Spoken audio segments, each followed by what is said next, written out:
Hello and welcome to the Game 2 action between your Adrian College Bulldogs and the Britons of Albion College. I'm Ellen Stanton and I'm going to be joined shortly here by Jocelyn Hatfield as well with the call. As we get set here, the starting pitcher for the Bulldogs is number 44, Kyle Shepard, as he throws out the first strike to the leadoff batter, Shane Lindemann, for the Britons.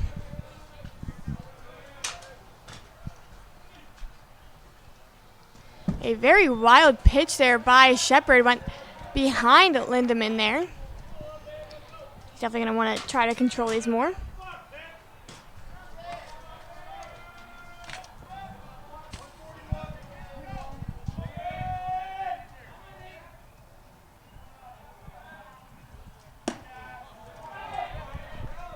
Ball 3 thrown there by Shepard.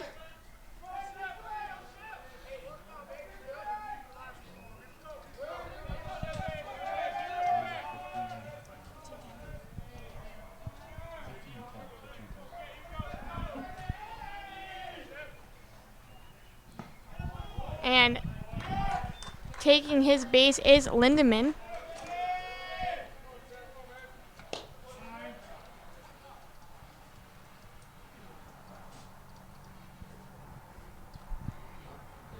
Rainey already coming out here to talk to Shepard.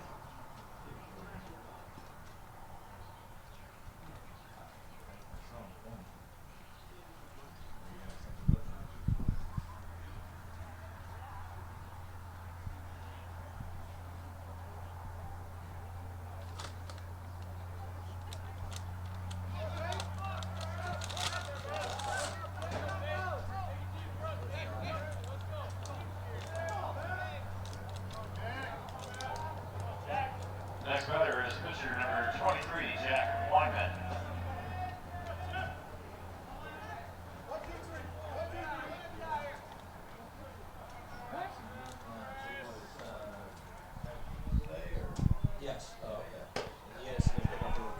That one just a bit outside, as it's now Jack Wyman, who is pitching today for the Britons. Also in the lineup, he's still going to be batting as well. The sophomore. That went a bit inside as Wyman had to raise his arms on that one.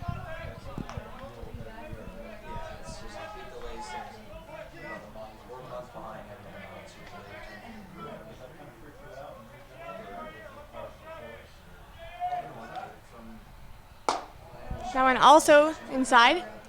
Wyman has a lot to work with here at the count 3-0.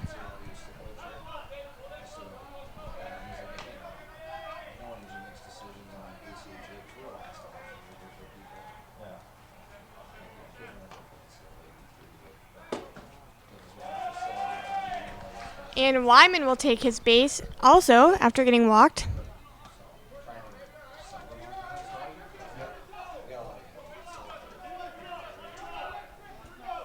Next batter, center fielder number 17, Michael Fishback.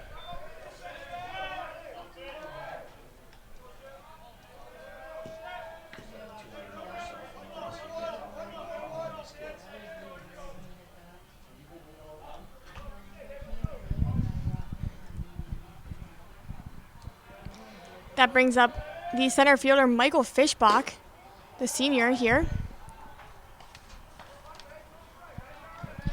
Fishbach homered in the first game and also had a single and a double.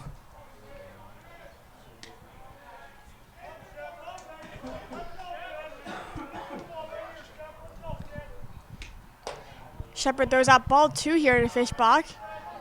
Seems to be struggling a little bit here to find the strike zone. So we've had the first 2 batters walked already here.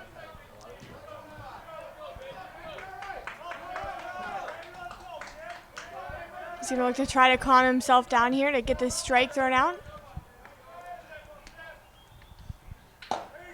And it is right down the middle for strike 1 to Fishbach. Still a hitter's count though here as it's 2-1.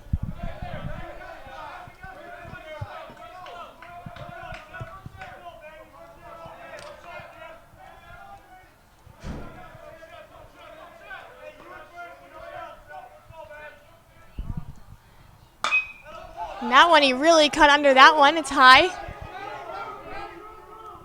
Making the catch for the Bulldogs is third baseman Matt Andrus.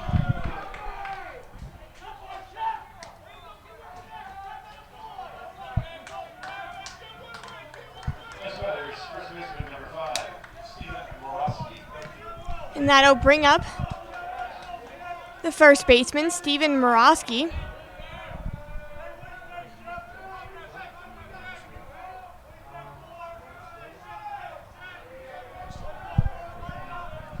We still have runners on first and second here.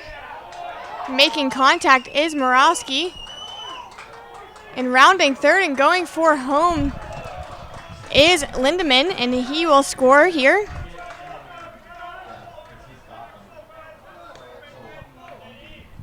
And that'll give Morosky the RBI.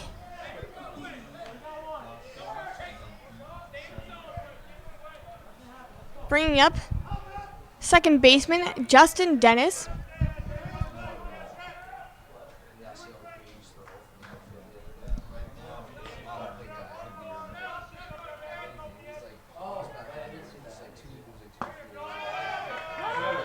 Strike two here to Dennis. Excuse me, strike one.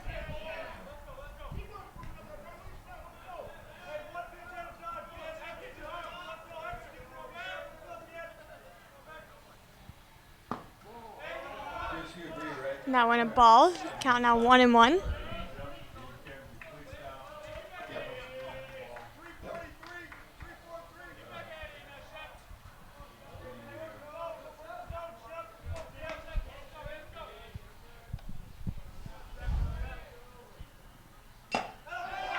Swinging and making contact, but fouling it into the glove of Frank Resto. It is Dennis for strike two.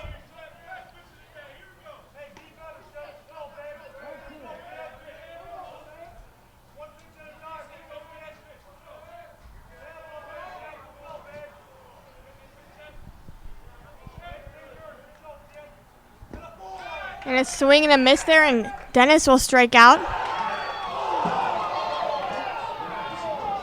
And they tried to get the out at first, too. They said Morosky was safe.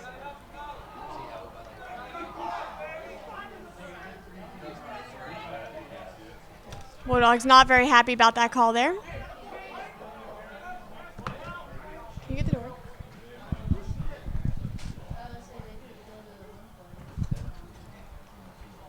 So 2 outs here still in the top of the first. I'm now joined by Jocelyn Hatfield. Sorry, folks, I had to go put some meat in the freezer, so I'm a little bit late for the game. What? I did. I had to transfer meat from my car into a freezer before it went bad. That would have been a very poor choice of mine to go bad. Umpire still saying he's safe here. And that'll bring up Michael Bernard. Laura, our director, is saying that we have it on camera that he was out.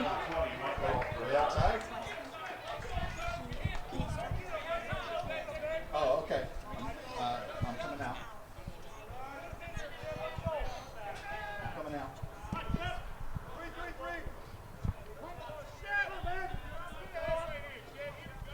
So, unless we have a wild pitch or a hit, that run's going to be unearned. That one just a bit inside there. So right now it's unearned, but it could be earned.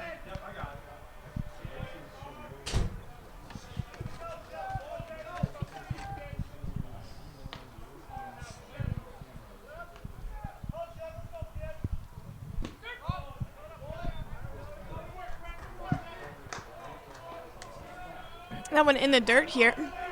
But a good job by Resto behind the plate to stay in front of that one.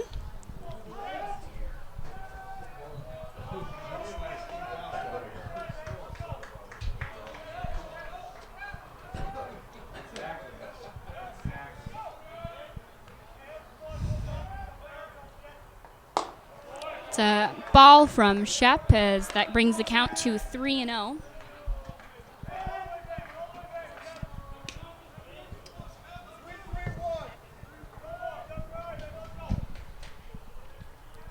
As we said earlier, Shepherd really struggling to find this strike zone here.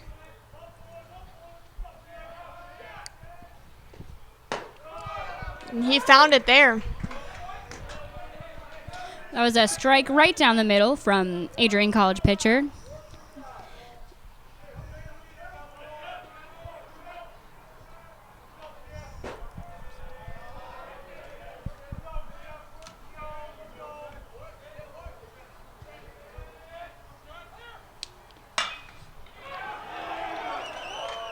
And number 20 for the Britons will hit that, and it'll go right in between the first and second baseman there. And unfortunately, Guck just couldn't get a hold of that ball in time to get the man out before he ran in that point. So now the score is 2-0 in favor of the Albion College Britons. So with a man on first, a man on second, and 2 outs. That'll bring up Logan Preeb, who we saw pitch last game, but is now on third base again.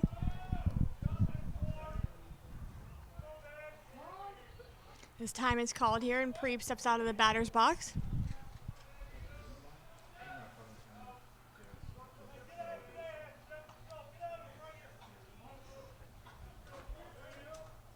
It's a beautiful day for baseball here at Nicolay Field. As I walked up to the field, I noticed a lot of tailgaters. Bulldog fans are rearing up as we are right in the middle of baseball season here in Adrian College.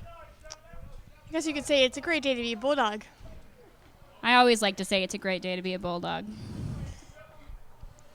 So with a count of 0-1, Shepherd throws a strike right down the middle to Albion College's Preeb, who, as Ellen mentioned before, took on the role of pitcher last game. Very interesting style pitcher, too. I got confirmation that he is not traditionally a pitcher, and I think went in to bring relief to the Albion pitching staff. Nice hit for Preeb. Went right past Matt Andrus.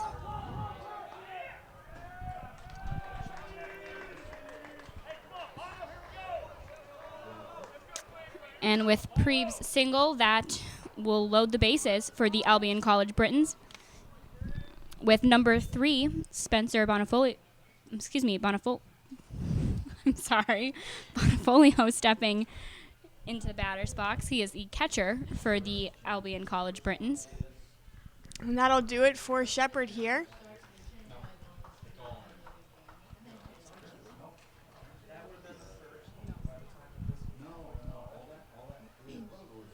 So we have a new Bulldog pitcher here.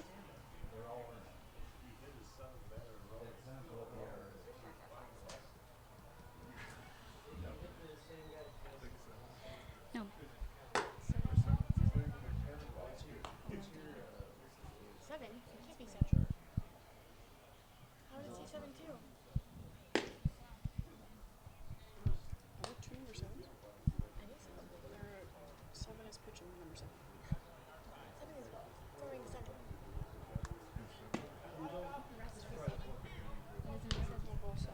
We're waiting to get confirmation of who this pitcher is, as he's wearing number 7 as well, but Frank Resto behind the plate is also wearing number 7. Do we know who the second number 7 is for this game?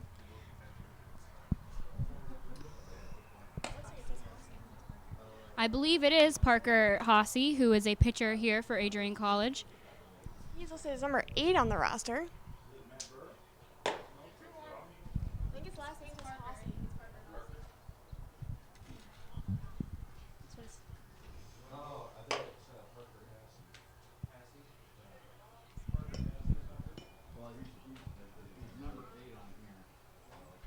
Yep, it is indeed Hassey. He is listed as number 8 on our roster, but is wearing the number 7 jersey. So we will have 7 throwing to 7. Number 7. Hopefully lucky number 7. Hopefully. 7 squared.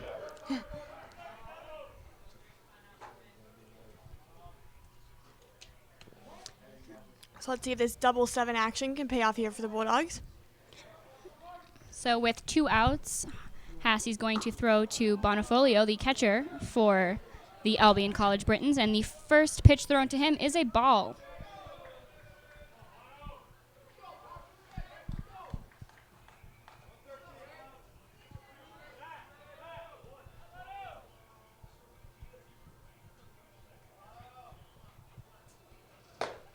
And a swing and a miss from number 3, Bonifolio, so that'll bring the count to 1-1. Bonifiglio was swinging for the fences on that one.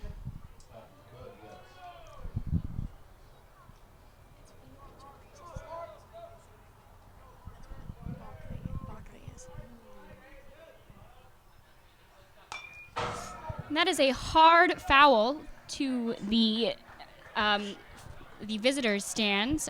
Good thing for those nets, as we talked about earlier, saving lives with each and every hit.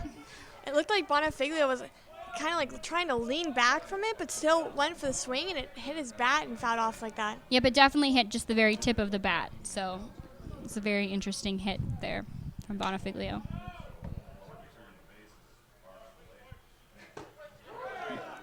So with a count of 1-2, that was the third strikeout for Parker Hassey, which will end the top of the first inning here at Nicolay Field.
And we are back, and it is the bottom of the first inning here at Nicolay Field with the score of 2-0 in favor of the Albion College Britons.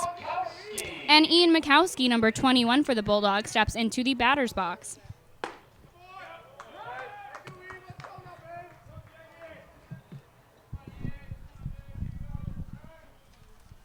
He is facing number 23, Jack Wyman, who played an infield position in the last game. Yes, he did. He was second base, I believe. There are a lot of Troy Athens pitchers who are showing their stuff today, as Tommy Ang was a Troy Athens graduate, as well as Logan Preby, and now we have Jack Wyman, who is stepping up to the mound, also a Troy Athens grad. And that last pitch was in the dirt there. And I'm sorry. Mikowski makes good contact of this one. My mistake. Jack Wyman is a Bloomfield Hills grad. And Mikowski with the double. Very nice hit there by Mikowski to find the gap there. That is Mikowski's second double of the day, as he had some big plays in the last game, one of them being a double. He got walked twice, and he was hit by a pitch as well. So with Josh Knorr stepping into the batter's box, We have Mikowski on second with no outs in the bottom of the first. That pitch by Wyman was pretty high there.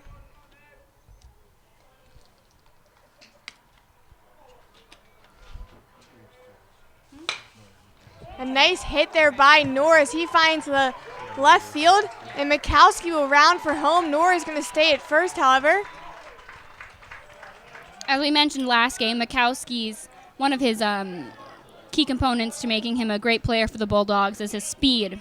And I think that was what carries us through and gets a lot of these runs in for us, as well as a lot of stolen bases. He's actually 3 stolen bases away from a Adrian record. He currently has 20 stolen bases on the season.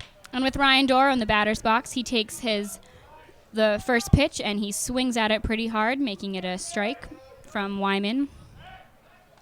You can tell that Doro was sliding a lot yesterday as his pants are pretty dirty.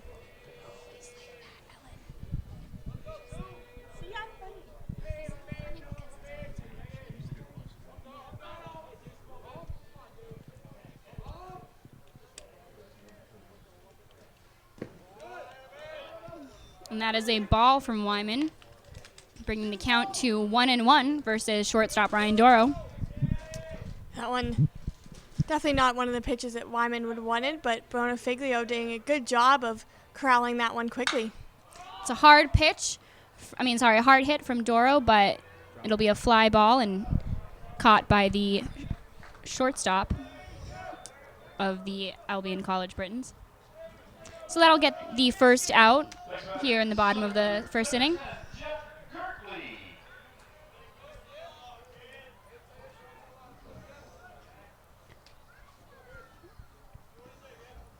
So Jeff Gertley is now in the batter's box. And the first pitch thrown against him is a strike.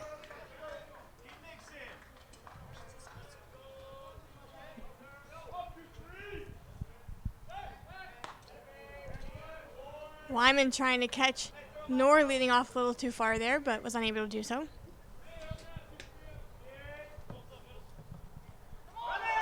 Nor is going to try to steal second. Unfortunately, he is tagged out, which will give a second out here in the bottom of the first inning.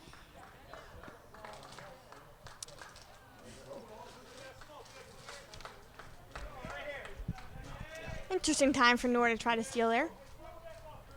Definitely very interesting.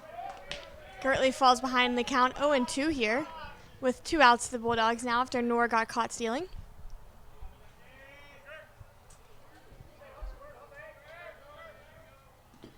And that'll go into the dirt, making it another ball against Jeff Gertley. This will bring the count to 1-2.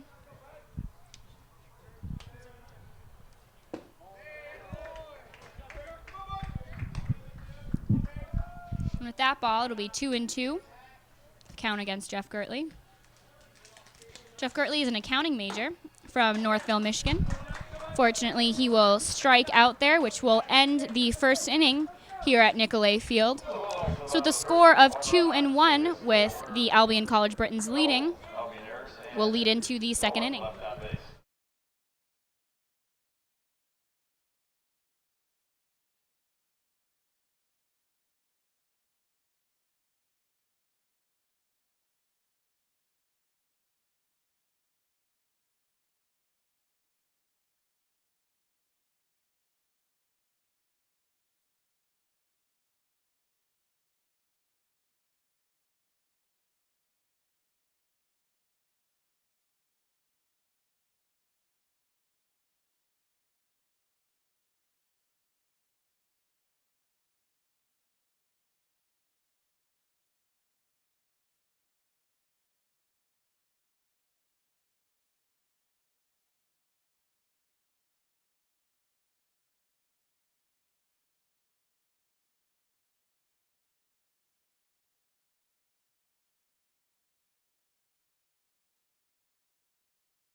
Shortstop number 2, Joe Turnbull.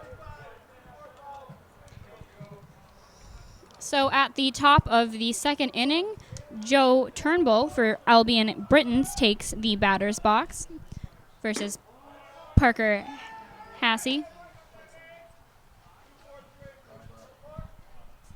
And the first pitch thrown to him will be a ball.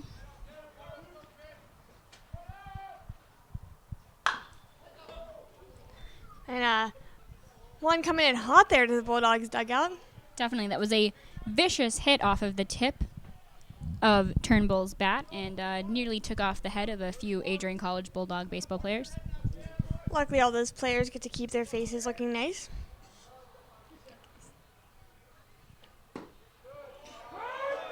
And that'll be a strike, a very controversial call coming from the umpire, which will bring the count to 1-2 versus Turnbull.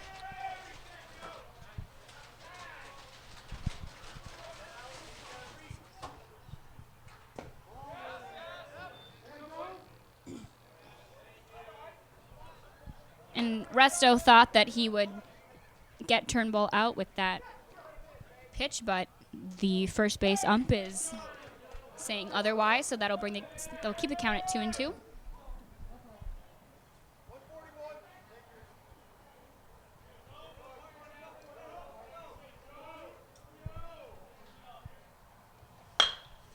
A nice hit from Turnbull that goes right over Doro's head and into the outfield. And that'll allow him to take his spot at first base.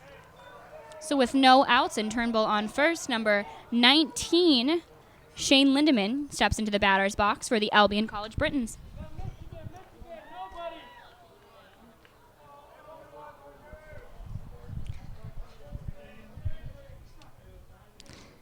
Lindemann was walked last inning by Shepard and scored a run.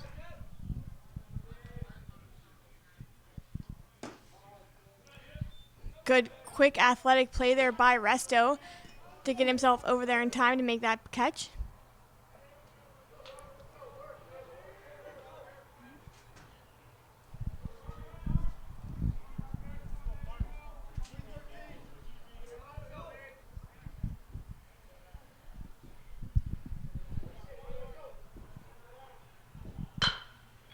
Another nice hit from Albion. However, that is caught by Adrian College outfielder Jeff Gertley. So that's the first out in the top of the second inning here at Nicolay Field. Very nice play there by Gertley in the outfield to get there in time, then dive and make that catch and hold on to the ball the whole time as well. And now here comes the pitcher up to bat. Very interesting to see the pitcher batting today. We saw that in the last game with Logan Pree batting after he threw an inning.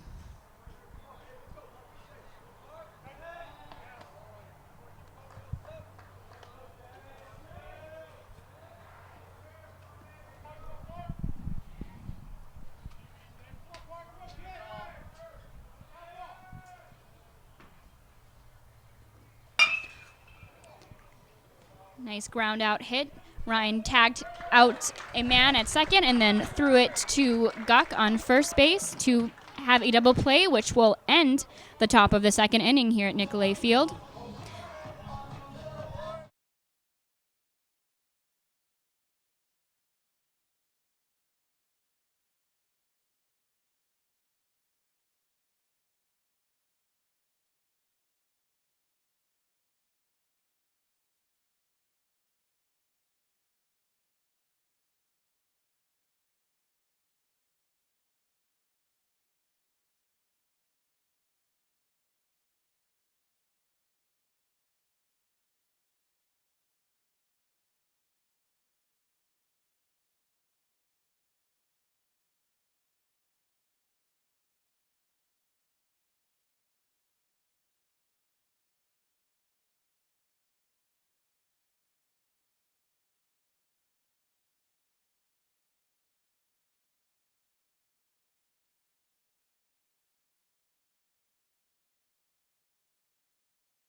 Leading off here for the Bulldogs is Andrus, as he has to jump out as that ball was inside. Really scared Jocelyn up here.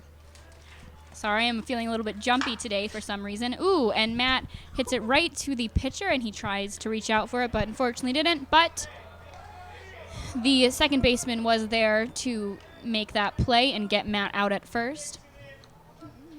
So with 1 out in the bottom of the second inning, Brian Guck steps into the batter's box. Unlike Mikowski, Andrus sometimes can't beat the throw there. It is true, Matt is definitely one of the power hitters on the Bulldog baseball team, but not known for his speed. I feel him on that one. That is a strike right down the middle from Wyman to Guck, to bring the count to 0-1 with 1 out. And Guck just gets a piece of that, but the third baseman will throw it to the first baseman, Stephen Morowski, and get him out at first base.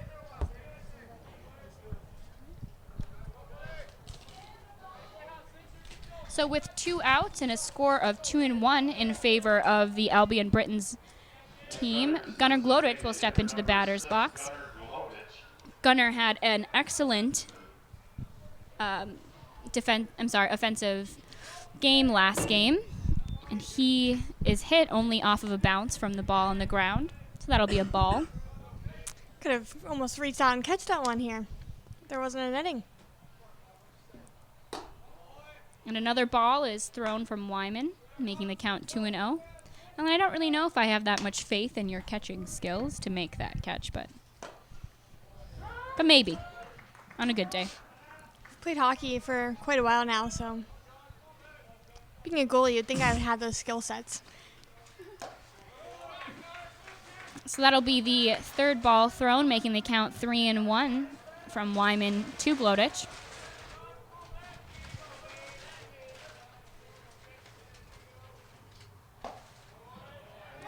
And that is a strike, so that'll bring it to a full count here in the bottom of the second inning. Glodich fouls that one off. Look out, US 223. Is it a bird? Is it a plane? No, it's just a baseball. She'll be here all night, ladies and gentlemen. And Glodich will walk. So as he takes first base, we have Adrian College catcher Frank Resto stepping into the batter's box.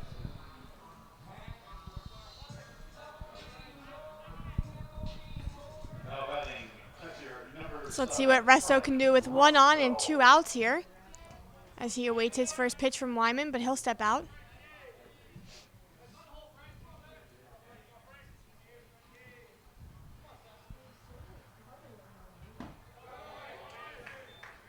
And that will be a ball from Wyman to Resto.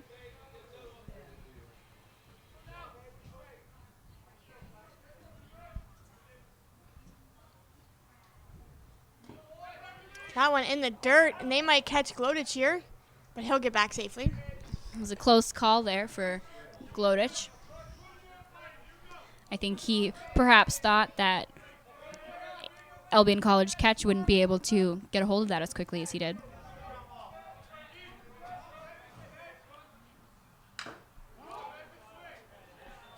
And Resto swings hard at that ball, bringing the count to 2-1. Still the hitter's count here for Resto.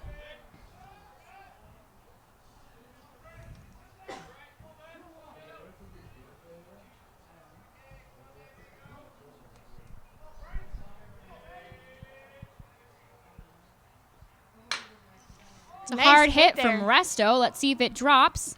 However, Albion College outfielder makes sure to get in there at that catch. So that'll end the second inning here at Nicolay Field.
And we are back now, and it is the top of the third inning here at Nicolay Field.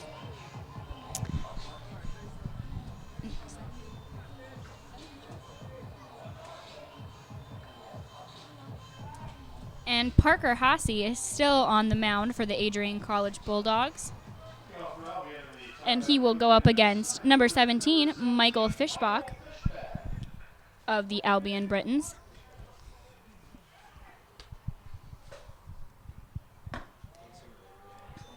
And that'll be a ball thrown from Hasse.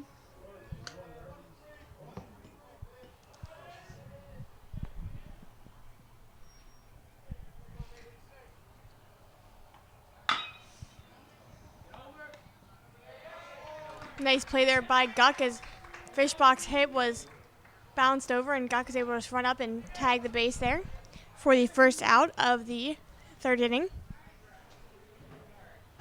And now number 5, Stephen Morowski, steps into the batter's box. He is a sophomore from Farmington Hills, Michigan.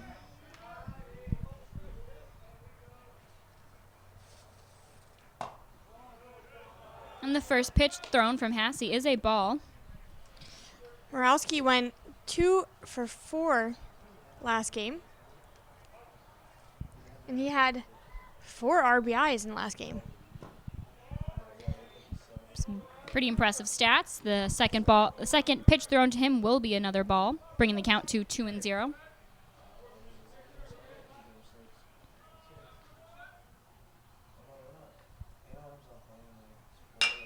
He takes a hard whack at that ball, sending it right to the outfielder for Adrian College. And that'll land him a place there on first base. And with 1 out and 1 on base, number 1, Justin Dennis, steps into the batter's box. It's a lot of ones in one sentence there. With 1 out. Just said that, Ellen. It's part of my joke. That's my bad.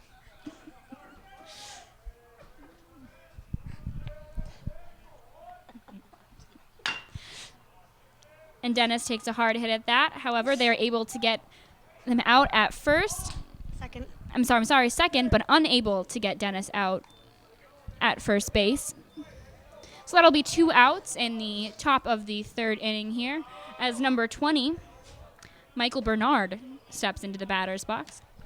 It looked like Doro and Killinger miscommunicated there and kind of collided at second there. That is the second collision of the day for Doro at second base.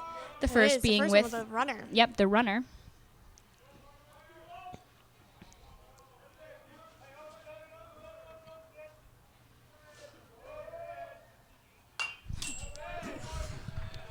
And that ball came right at me, ladies and gentlemen. Saw my life flash before my eyes. However, the net did save me, so that'll be a first strike out there. Sorry, I'm needing to collect myself after that pitch. It was a really fouled off. I would have caught that one, though. Even if Jocelyn Hatfield does not agree with that. It's a good thing that netting's here, though, because like we said earlier, graduation is 7 days away. Last thing I need is a black eye. Match your cap or your gown and your cap.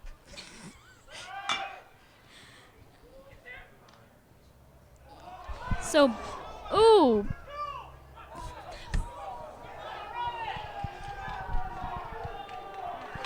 So that was a series of unfortunate events for the Adrian College Bulldogs. It's a nice hit there by number 20, Michael Bernard. Fortunately, he was hit by a ball in mid-play.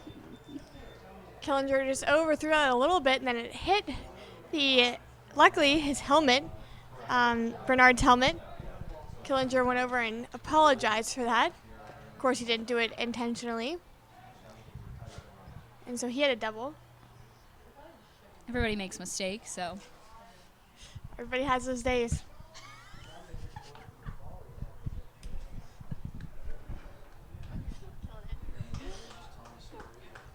But it appears that Bernard is okay, which is good to see. as he takes his place on second again. So with 2 outs, there is a Britain man on second. And number 13, Logan Priebe, is going to step into the batter's box. Let's see if the Bulldogs and the Britons can collect themselves here as we move forward in the 3rd inning. Bulldogs just need one more out still here.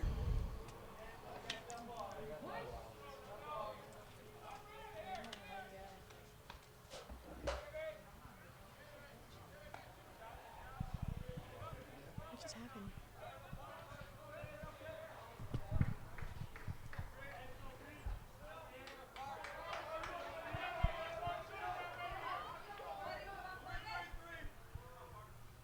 Hassey talking with Doro here.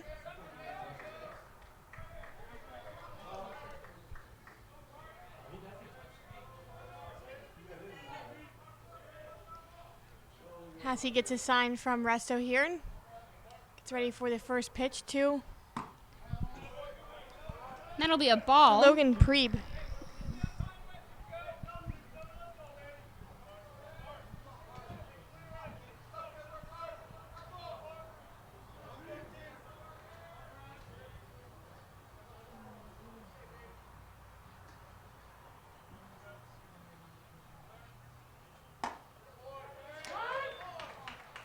Now a strike thrown from Hassey, making the count 1-1 versus Logan Priebe. Very good pitch there by Hassey.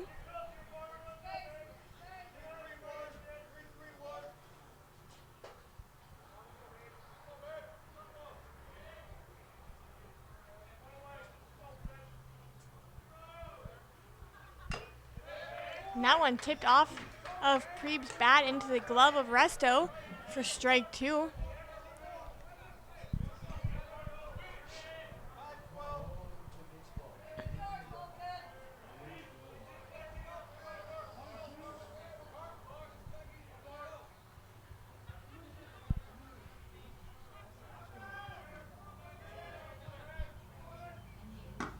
That one just a bit outside there.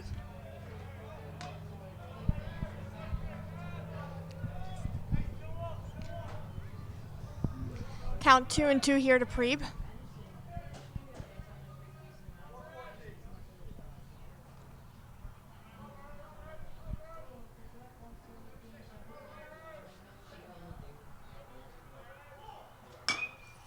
Priebe gets just a piece of that. But it goes foul. So the count remains at 2-2, and Priebe steps back into the batter's box as Parker Hassey throws yet another pitch to him.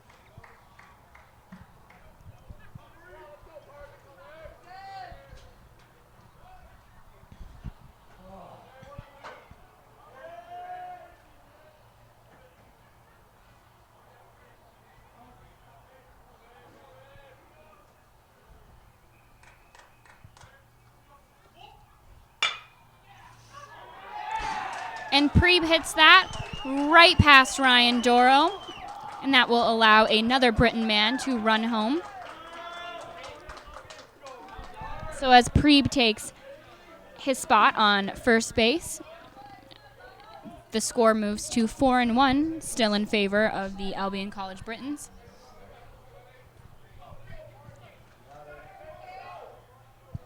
Next batter, catcher number 3, Spencer Bonafoglio. So catcher Bonafoglio is now in the batter's box versus Hassey. Still 2 outs in the top of the 3rd. And a swing and the miss from Bonafoglio brings count to 0-1.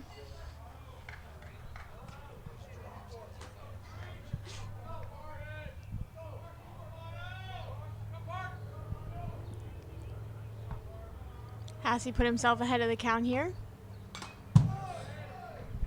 And that one is fouled off. It sounded like it hit metal off maybe either The face mask, Frank Resto's face mask or the umpire's. Not really sure which one. maybe both. Possibly. So that'll bring the count to 0-2.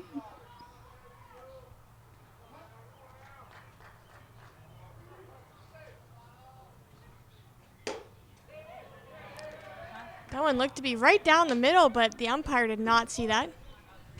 So he's calling it a ball. Should bring the count to 1-2.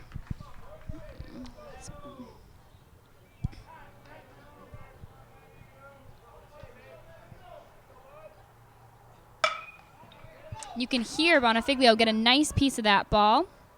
However, it is caught by Adrian College outfielder, so that'll end the top of the third inning here at Nicolay Field with a score of 4-1 in favor of the Albion Britons.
And we're ready here for the bottom of the third inning, as the Bulldogs look to get their bats going this inning after Albion's had a pretty offensive inning. Brian Killinger steps into the batter's box, number 20 for the Adrian College Bulldogs.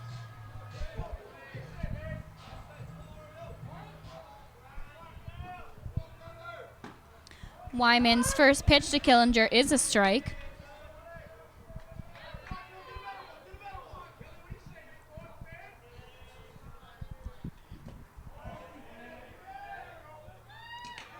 Strike Are going to two. call that, yeah, second strike. He said he went on that one.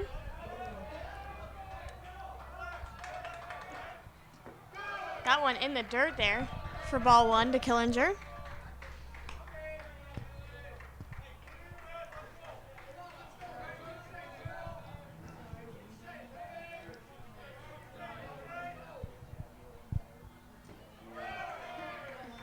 That'll be the second ball thrown to Killinger, bringing the count to 2-2.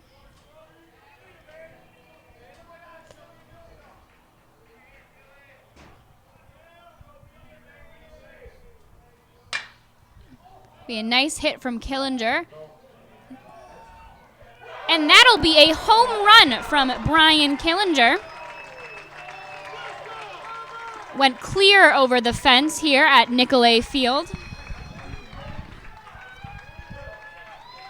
And as he rounds third and comes home, shares a nice moment there with his stepbrother, who is now stepping into the batter's box, number 21, Ian Mikowski.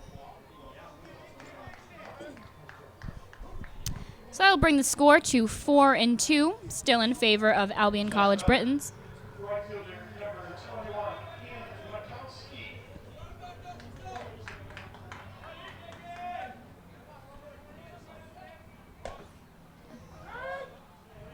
Mikowski signals there for a bunt, but it is called strike.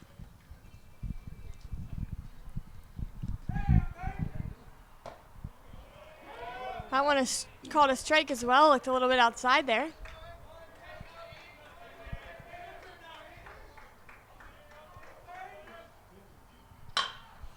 And another nice hit from Ian Mikowski, clear over the shortstop's head into the outfield. And that'll land him a spot on first base. Josh Knorr will step into the batter's box.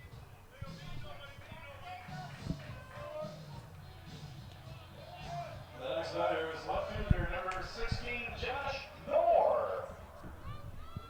Nice single there by Mikowski after the big home run from his stepbrother. Knorr is out at first, but he advances Mikowski to second. There's a lot of commotion there, getting Knorr out at first. A couple of the Britain baseball players seem to have gathered around first base there, making it hard to kind of tell at first if he was out or if he was safe.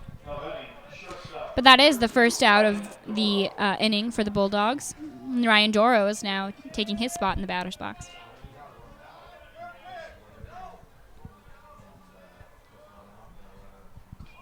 On Doro's first at-bat of the second game, he got under that and flew out to shortstop. But that will be a ball from the first pitch from Wyman thrown to Doro.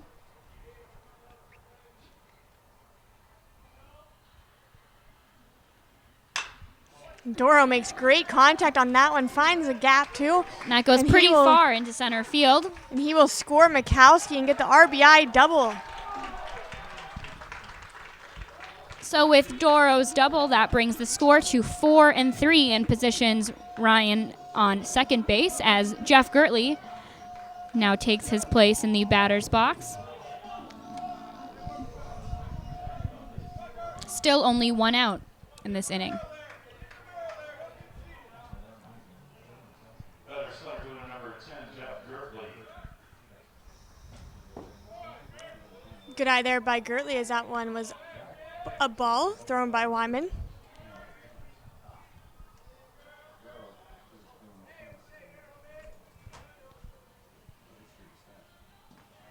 That one in the dirt, and it will advance Doro to third.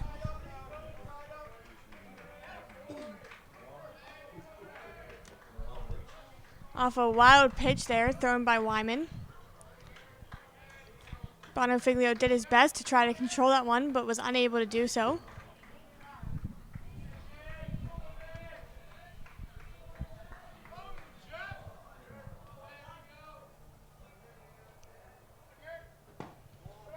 That'll be the third ball thrown from Wyman to Gertley, bringing the count to 3-0 with one out here in the bottom of the third inning. And Gertley will take his base after being walked by Wyman. And with the Bulldog on first and third, Matt Andrus steps into the batter's box. Bonofiglio and the Albion coach going out to talk to Wyman here. Probably try to calm him down a little bit. As the Bulldogs are only one run away from tying up this ball game.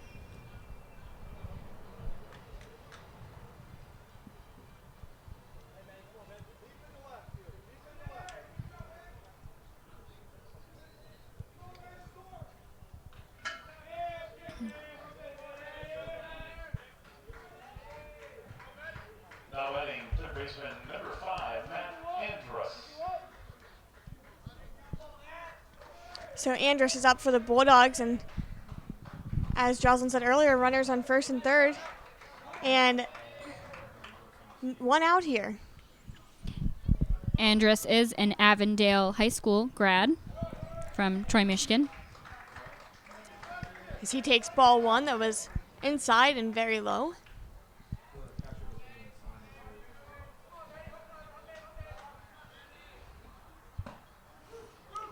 That one a pass ball there, I believe. Which will allow Jeff Gertley to advance to second base as he steals that.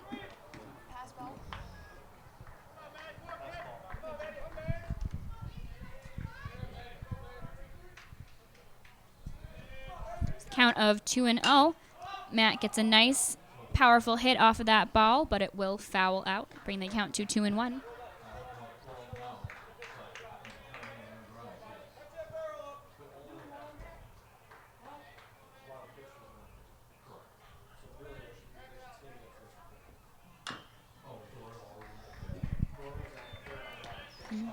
Andrus got on top of that one and fouled it off again.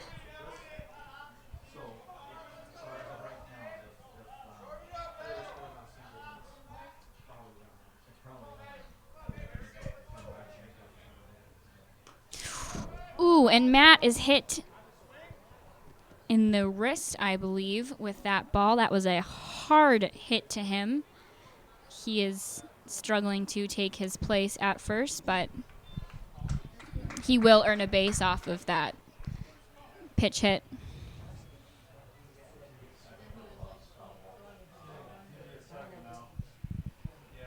So that'll bring up Guck here with bases loaded, 1 out. We are seeing a lot of players hit by pitches today as the Albion College pitching staff seems to be getting a piece of each of our Bulldog players. That is a nice strike right down the middle from Wyman to Guck. Yeah, you couldn't have asked for a better pitch there. And with 1 out and bases loaded, another strike is thrown, bringing the count to 0-2.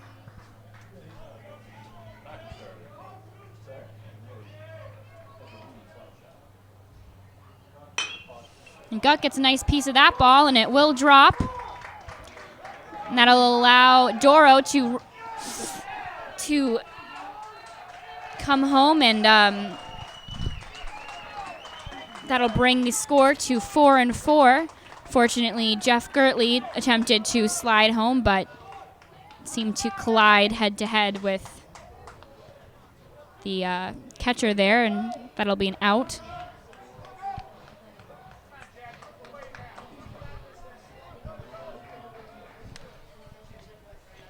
So now we have runners in the corners with designated hitter Gunnar Glodich up to bat here with 2 outs. So the Bulldogs tied up this game at 4. That'll be a ball thrown from Wyman for the first pitch to Glodich. It's a nice strike, bringing the count to 1-1.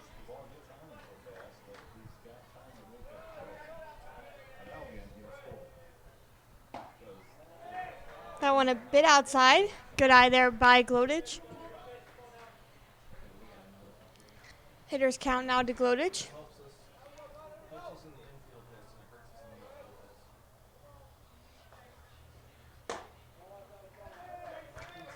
Three and 1 now the count, as Glodich has a lot to work with here.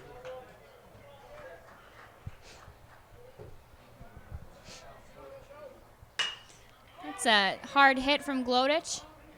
Let's see if it will be caught there by the outfielder for the Albion Britons, and that will end the third inning with a score of 4-4 here at Nicolay Field.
Leading off for Albion in the top half of the 4th inning is shortstop number 2, Joe Turnbull. So as we head into the 4th inning, Joe Turnbull, shortstop for the Albion Britons, will lead off as Parker Hassey pitches to him, and that'll be a nice clean hit right to Jeff Gertley in the outfield, and that Turnbull will earn his place at first base.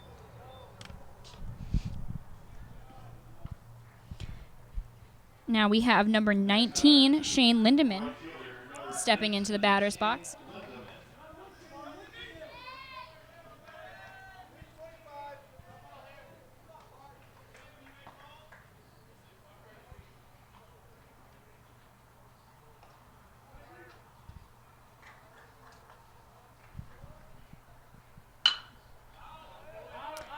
That ball will go foul, and that'll bring the count to 0-1.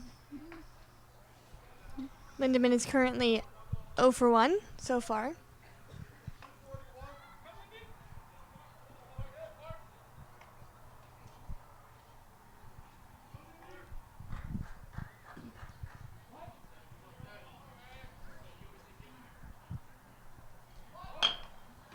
Lindemann will bunt that, and Resto will throw to Guck for the out at first. That was a great play there by Resto, as he was quick to get on that ball and make sure that Guck was able to secure that out. That was a very good play there. Resto showed his quickness there, especially on that equipment he's got on, to make a very hard throw to first to get out Lindemann. And that is the first out of the top of the fourth here. Albion has a man on second.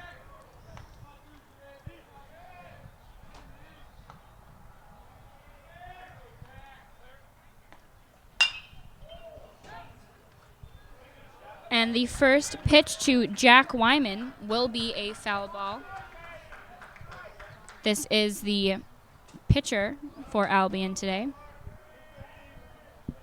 Yeah, so in the second game, the Britons don't have a designated hitter, at least right now while Wyman is pitching.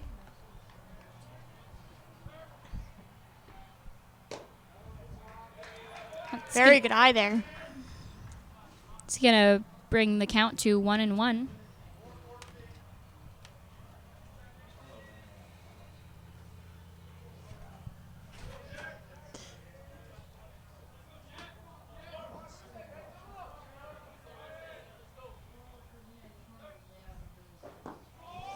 That one very low there. 2-1 now the count with one out.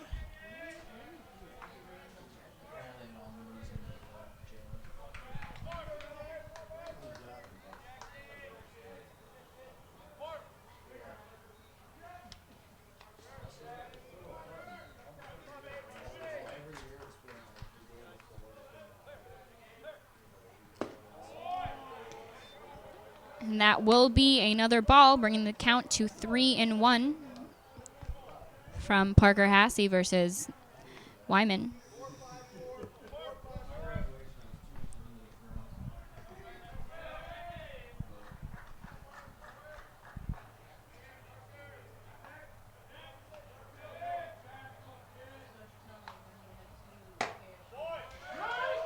Strike two call. Wyman thought he was going to take his base after he thought that'd be a ball, but now the count is full here to Wyman.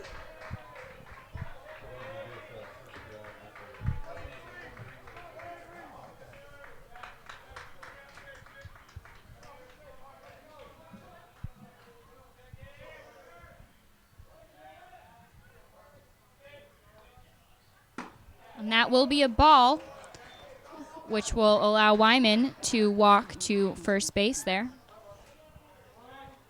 So with an Albion man on first and second, Coach Rainey of the Adrian College Bulldogs will signal for a relief pitcher.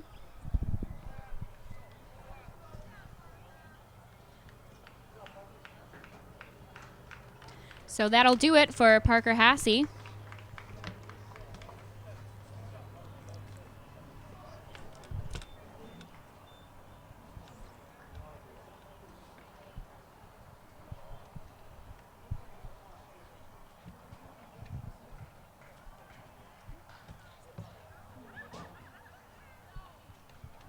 Now we have a left-handed pitcher coming in for the Bulldogs. Number 38 for the Bulldogs. There's no 38. Just kidding, there's no 38 on the roster.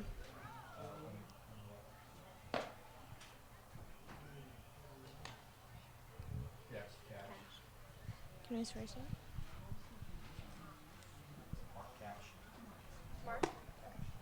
It's Mark Cash now pitching for the Bulldogs.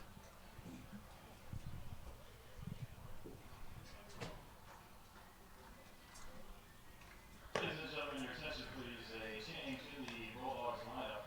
Coming on pitch is number 38, Mark Cash. Cash in place of Parker Passy.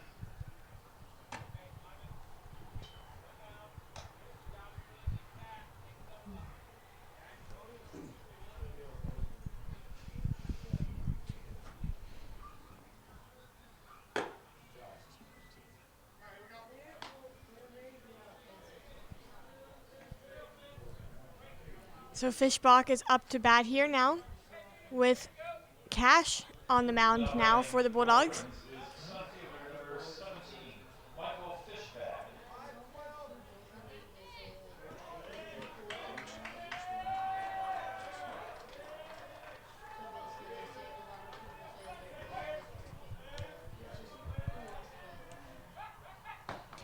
And with one out, the first pitch thrown to Fishback will be a ball.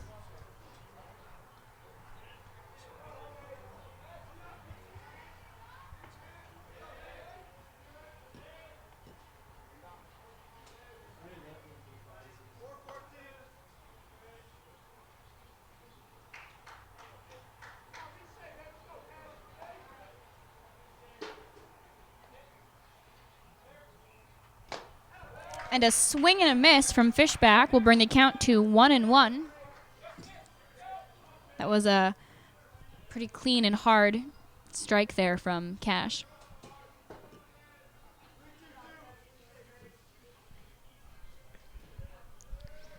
Fishbach did very well batting in the first game. He had a single, a double, and a home run. And a nice hard hit from Fishback. Dora will throw that to Andrus, who will get a man out at third. So although choice there. So although Fishback advanced to first, we still earned an out off of that hit, which will bring us to 2 outs here in the top of the 4th inning. Now we have number 5, Stephen Morawski, in the batter's box versus Bulldogs Cash.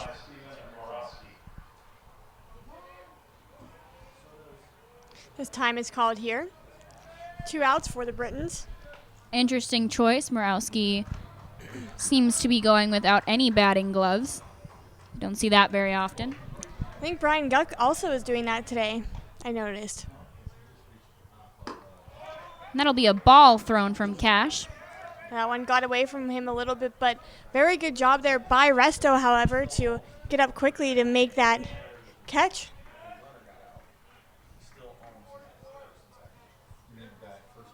And the score is still tied at 4 here in the top of the 4th inning at Nicolay Field. That one a bit inside there for ball 2.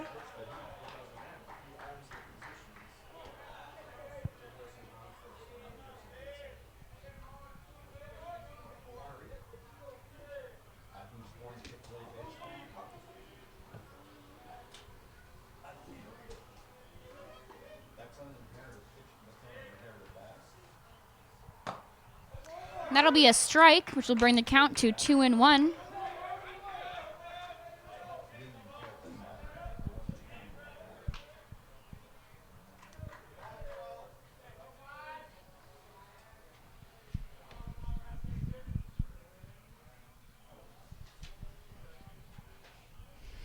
Cash watching the runner at second here as he throws out ball 3. I think that one is just a little bit high there. Although it was right down the middle. It was, definitely.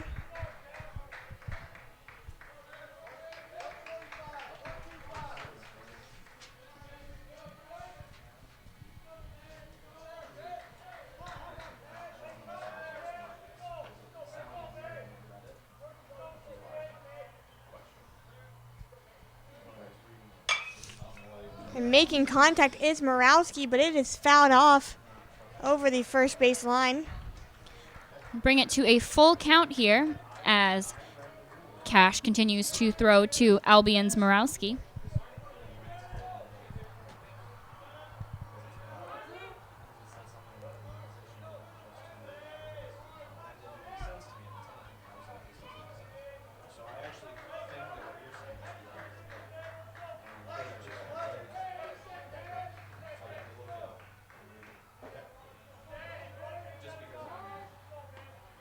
As time is called here.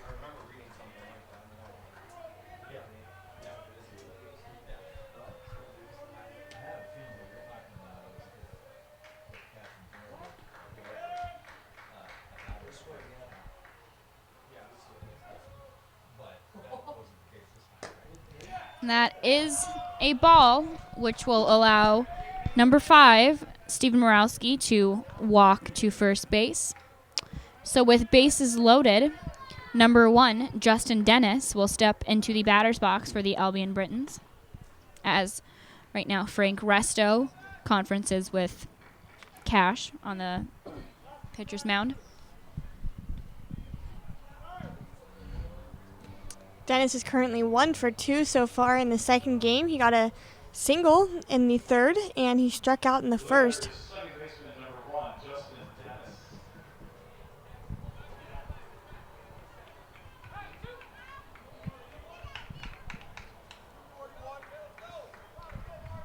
And with the bases loaded and 2 outs, it is still the top of the fourth with a score tied of 4s. The strike will be the first pitch thrown by Cash.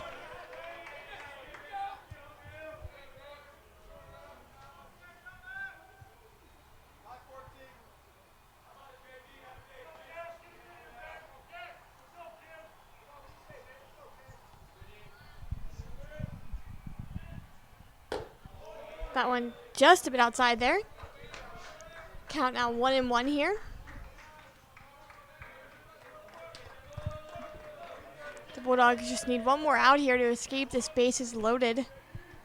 Top of the fourth.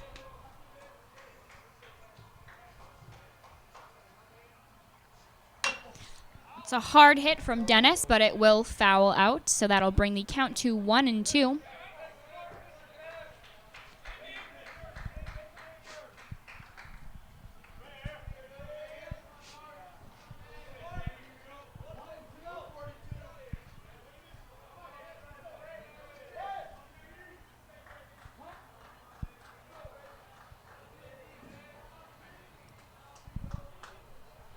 Here's the 1-2 pitch.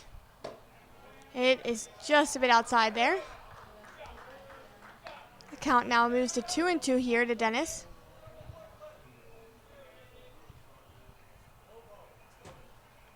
Cash still has some more breathing room here.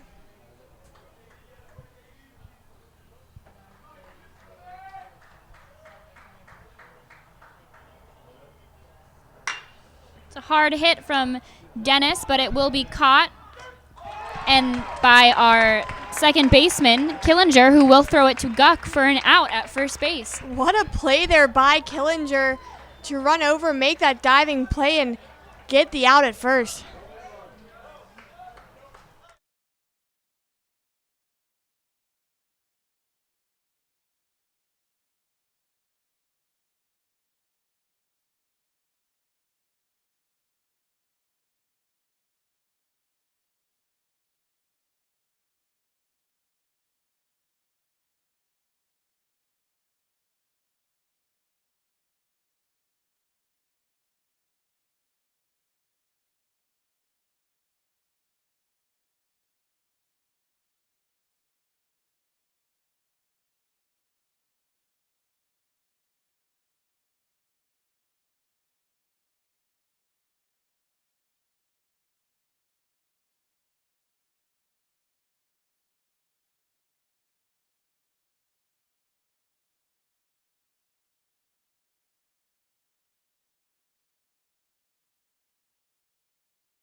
So it is the bottom of the 4th inning here at Nicolay Field. And Frank Resto is in the batter's box up against Albion Britain pitcher Wyman. And Frank Resta makes good contact, but Oh, and it is dropped by Britain outfielder, which will allow Frank Resto to take his spot at first base. Bernard with a very nice hustle to get to the ball. However, he was unable to hold on to it with the slide. So Resto gets a single here as Killinger is up to bat here. And he had a home run last at bat, which was last inning. Signals shows for a bunt. pitch. I'm sorry. A bunt. There's my brain mixing up my words again.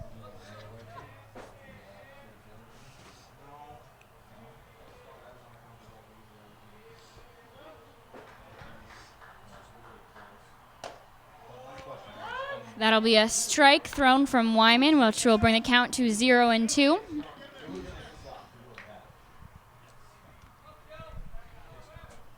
Oh, and 2 pitch here in the dirt.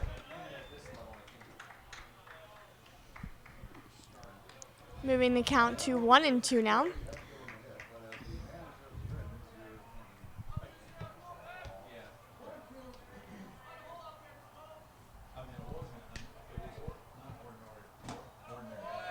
Good eye there by Killinger to not swing on that one. And take ball 2.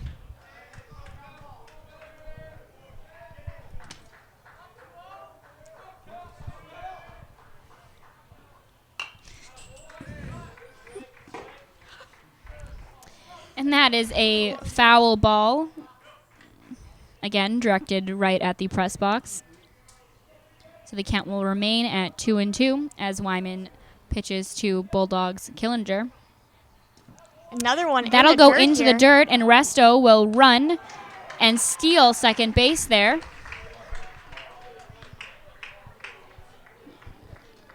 So with no outs and a full count, Resto takes his spot at second base. And Killinger gets ready for this next pitch. Another one fouled off our way. Wyman is really making Killinger work for this.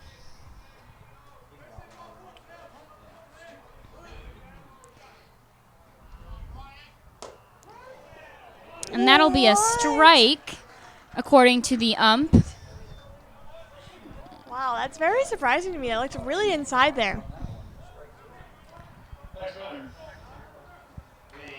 That'll bring Ian Mikowski into the batter's box. Frank Resto is still at second base, and it is 1 out. The bottom of the 4th inning here at Nicolay Field. Kowski takes ball 1 here as he showed bunt on that one. Mikowski often shows bunt here as he's quick enough to do it and get on first. If it were me, I'd probably get out every time. Mikowski and Killinger do have that in common, their speed and their ability to make the bunt work for them.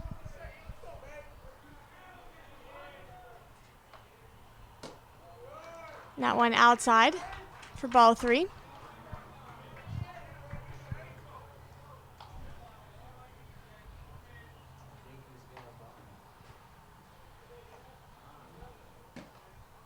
That'll be that'll be a strike. Looked a little bit questionable, but called it a strike nonetheless. So that'll bring the count to 3-1. And now Mikowski will take his base. And with Mikowski on first and Resto on second, we have Josh Knorr stepping into the batter's box. Only 1 out in the bottom of the 4th.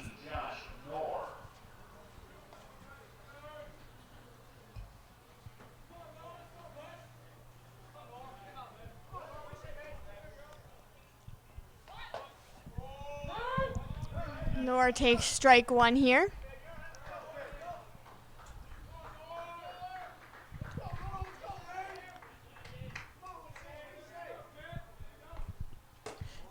That one very close to hitting Nor, but he was able to get out of the way.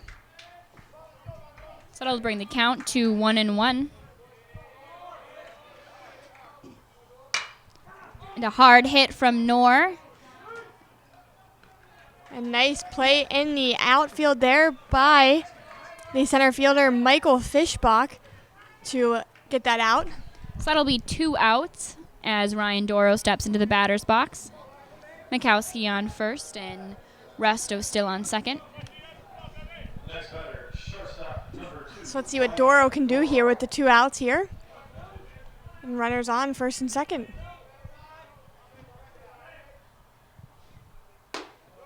That one a bit inside.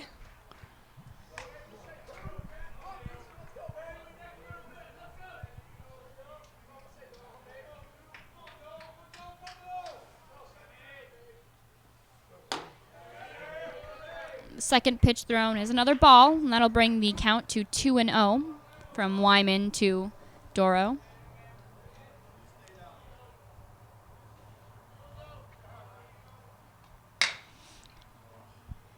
Doro gets a hold of that, and it'll be out for Ian Mikowski at second, which will end the 4th inning here at Nicolay Field. I'm sorry, the top of the 4th inning here at Nicolay Field.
We're ready here to start the top of the 5th inning as we have a new pitcher in for the Bulldogs. It's number 35, Tyler Notke. Leading off for the Britons in the top of 5th is left fielder number 20, Michael Bernard. Leading off here for the Britons is Michael Bernard. As he takes ball 1, excuse me.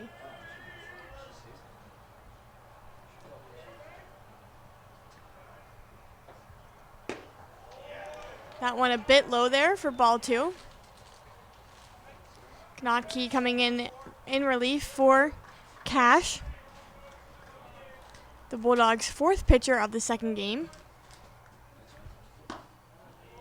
That one a bit inside there for ball 3.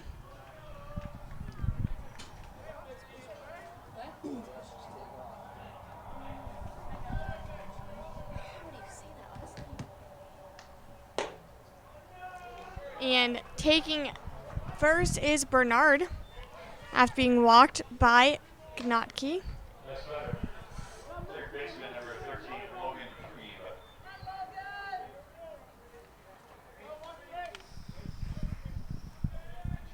And now Logan Preeb is stepping into the batter's box here versus Gnotke.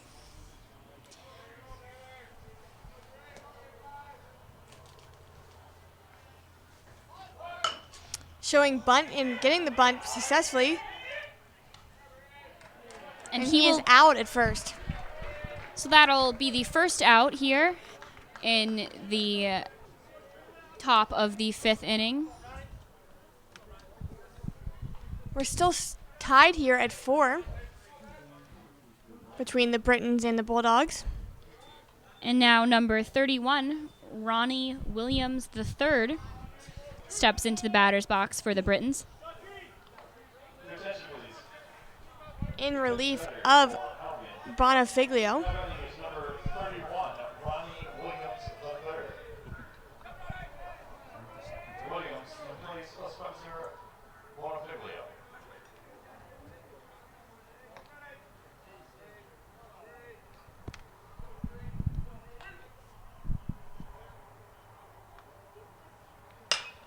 It's a hard hit from Williams III. And it will allow for number 20, Michael Bernard, to run into home, and that'll bring the score to 5-4. Albion now in the lead. Guess I spoke too soon there about the tie game. Now we have number 2, Joe Turnbull, taking his place in the batter's box with 1 man on first and 1 out in the top of the 5th inning. Turnbull is 2 for 2 so far in the second game. He has 2 singles. That'll be a strike thrown by number 35 for the Bulldog baseball team.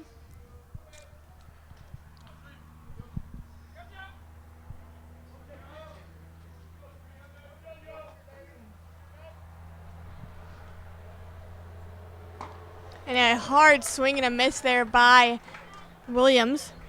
Turnbull. Turnbull, excuse me. Williams is at first.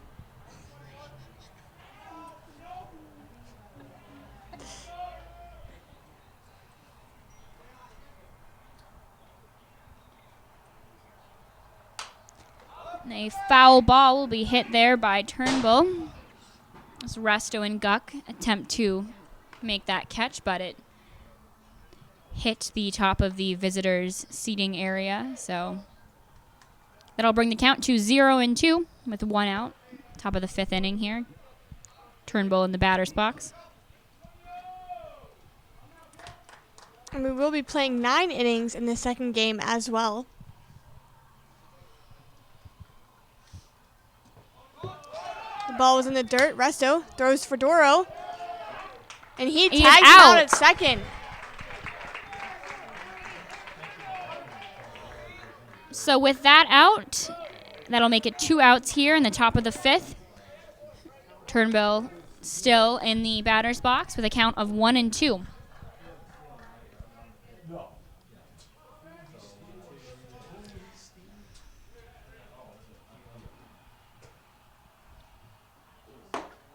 That one a bit high there for ball 2.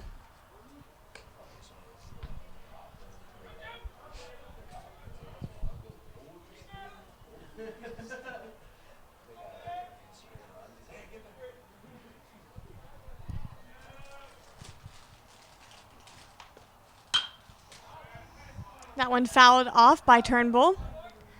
Hopefully everyone's car is okay over there.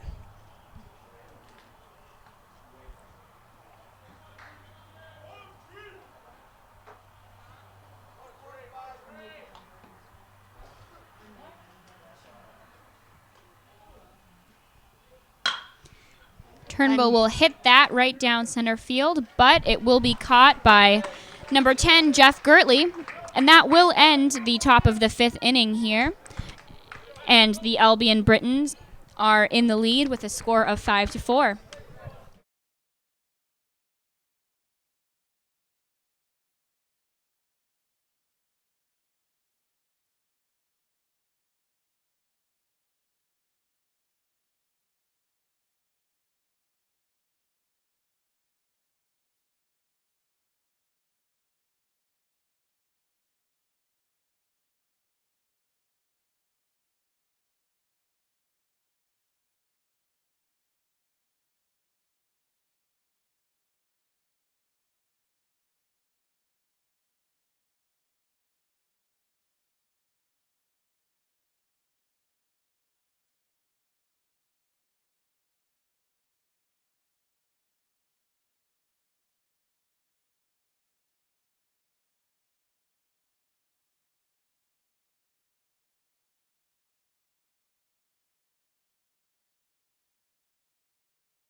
And to kick off the bottom of the 5th inning here at Nicolay Field, Jeff Gertley steps into the batter's box. Leading off for your Bulldogs in the bottom half of the inning. Center fielder, number 10, Jeff Gertley.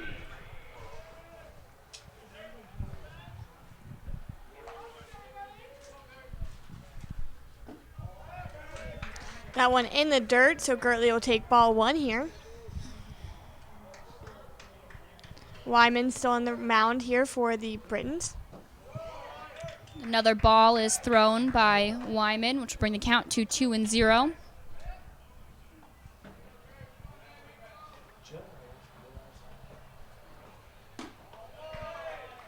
That one also a bit outside for ball 3.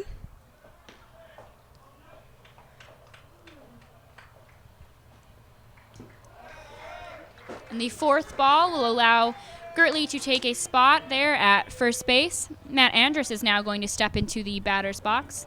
Wyman's still on the mound. You know, Ellen, as the sun begins to kind of go down here, we are losing more and more of our fan base. It's getting a little chillier out here without the sun. It is, yes, definitely. And this is a long day, you know? It has been We quite started a long at day. 1. And the first pitch thrown to Andrus will be a strike from Wyman. And a swing and a miss there from Andrus will give another strike, which will bring the count to 0-2. Jeff Gertley tried to advance on that, but was unable to.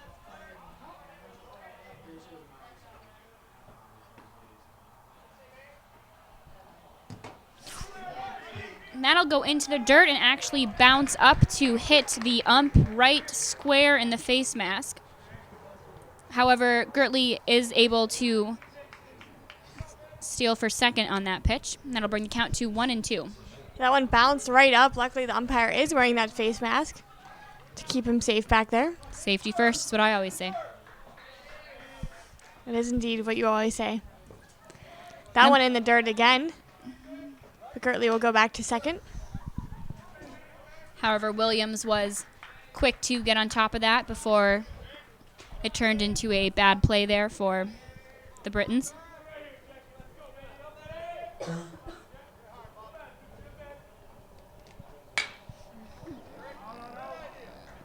That'll be a foul ball for Andrus to bring the count to 2-2.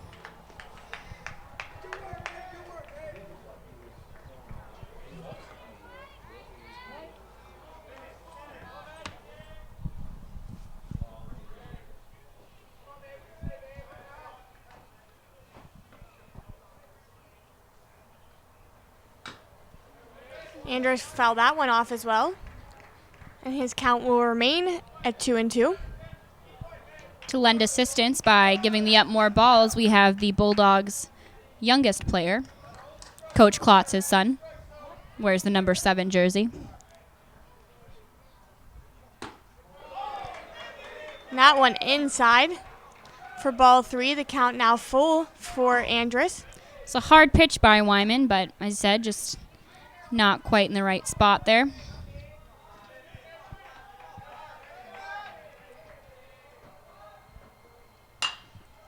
Andrus makes contact again, but this one will also go foul.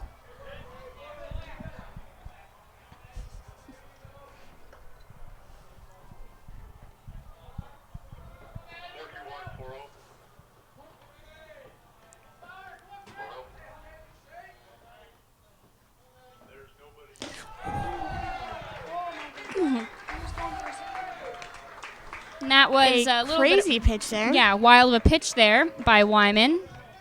But Matt will walk.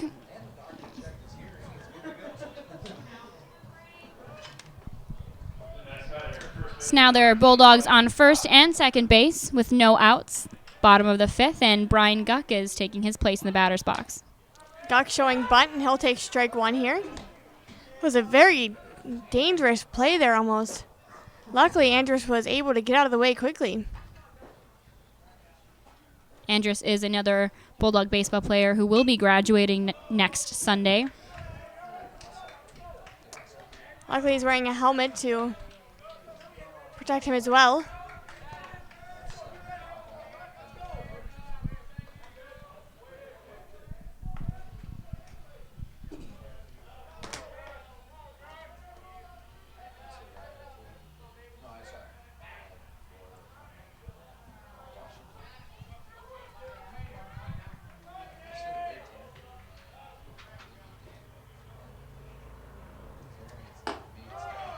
That one a bit high there.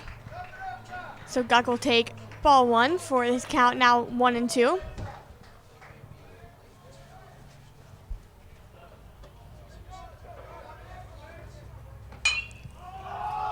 This one, Guck really got under that one. And making the catch is the first baseman, number 5, Steven Morawski. And that is the first out here in the bottom of the 5th. Now we have designated hitter Gunnar Glodich stepping into the batter's box, with men still on first and second.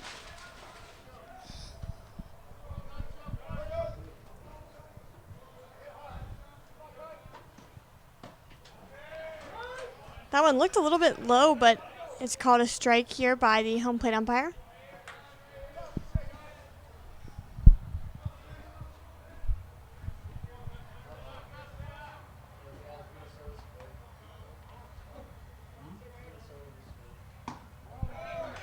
That one will be a ball, as that one was very low, near the ankles of Glodich.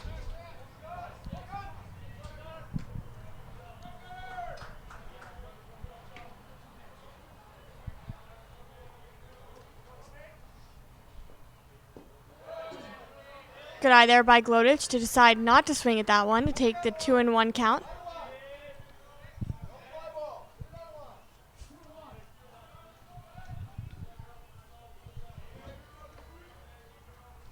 Glodich designated hitter is 0 for 1 today. He got walked and also flew out to left field, as the Britons are not happy that they are saying that Glodich is safe at first after trying to turn the double play. But that is the second out, as Matt Andrus, I'm sorry, is that? No, I'm sorry, Frank Resto. Yes, Andrus got out on second base. So with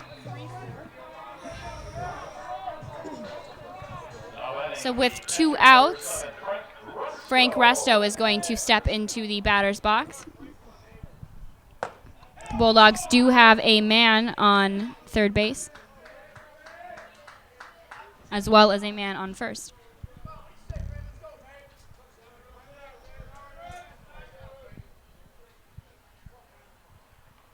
Resto is 1 for 2 and has a stolen base as well.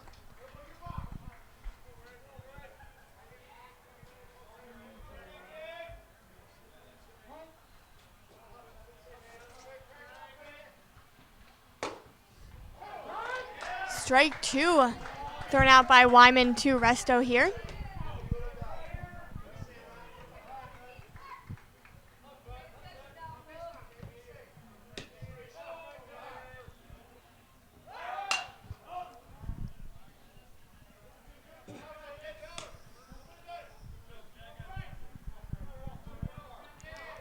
Resto fouled that one off. His count stays at 0-2.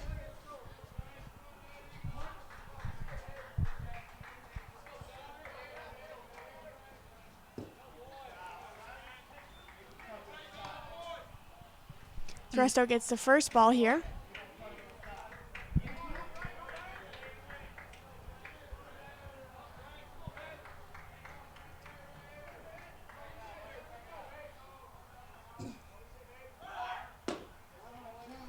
And Glodich going, but he will be out at second. So with that out, that will end the 5th inning here at Nicolay Field. The score remains at 5-4 in favor of Albion Britons.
We're all set for the top of the sixth here. Leading off for the Britons in the top half of the sixth inning is right fielder number 19, Shane Lewin.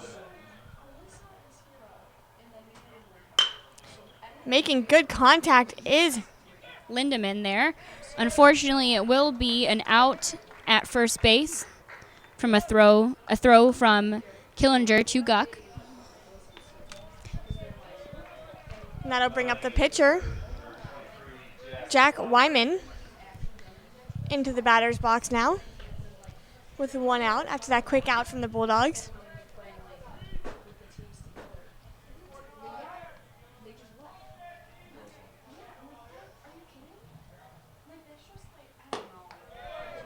That one, a nice strike thrown down the middle by Gnocchi.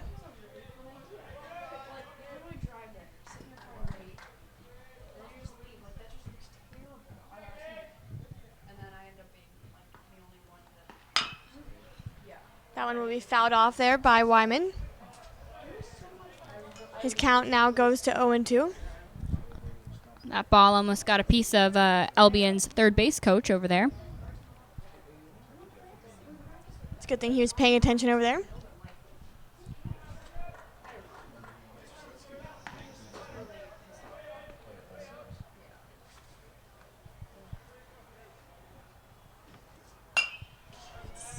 Wyman fouling this one off over near the away bleachers, but luckily, once again, there's still the netting there.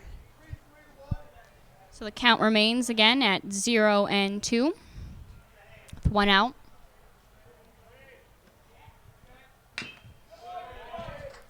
Getting a piece of that one is Wyman to keep himself in this at-bat.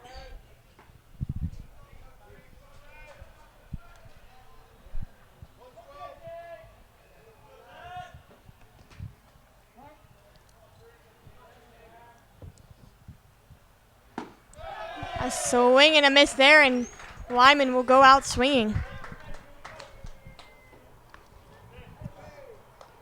And with that strikeout, that'll bring the out count to 2, but Coach Rainey is going to approach the pitcher's mound here. And Rainey will be bringing in a replacement pitcher for Gnocchi. He's bringing in a lefty,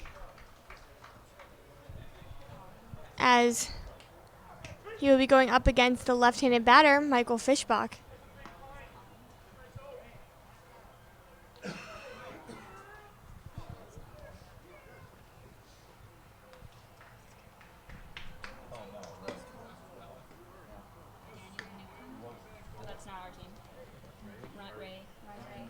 Now on the mound for the Bulldogs is Ryan Ray, the left-handed pitcher.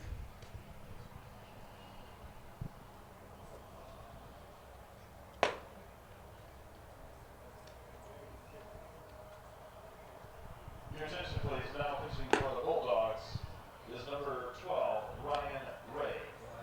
Ryan Ray is a sophomore from Clarkston, Michigan. He comes into the top of the sixth inning with 2 outs here, as the umpire signals for 2 more pitches. It looks like the Bulldogs will elect to not take those, and Resto will instead go out to the mound to talk to Ryan Ray.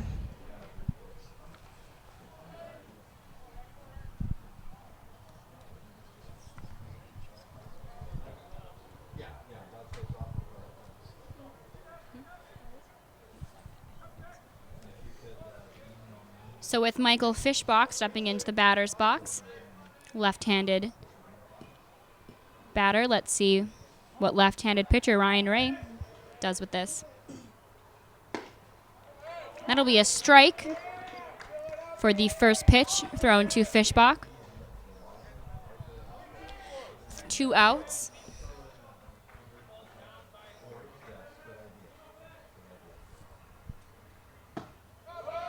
And another strike thrown by Ray to Fischbach. Good start to Ray's pitching here.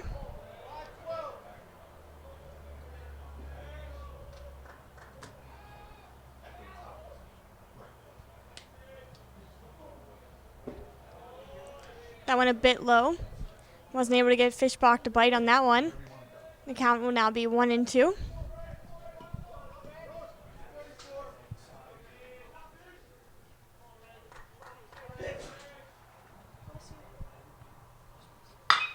The hard hit from Fishbach off of Ray. Unfortunately, it could not be caught by Adrian College outfielder. And Ray will get a triple. I'm sorry, Fishbach will get a triple off of that hit there. As Andrus attempted to tag him out, but Fishbach is safe nonetheless. Really good effort out there in the right field by Mikowski.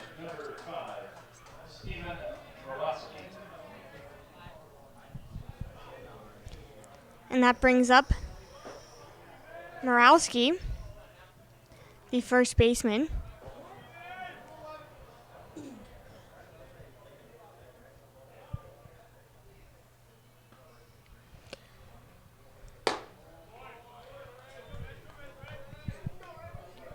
The ump is going to call that one a ball from Ray to Morawski.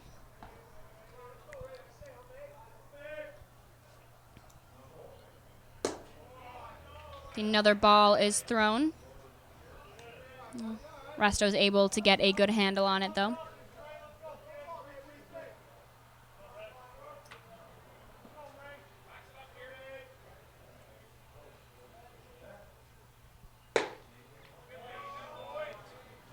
Ball 3 thrown out by Ray to Morawski.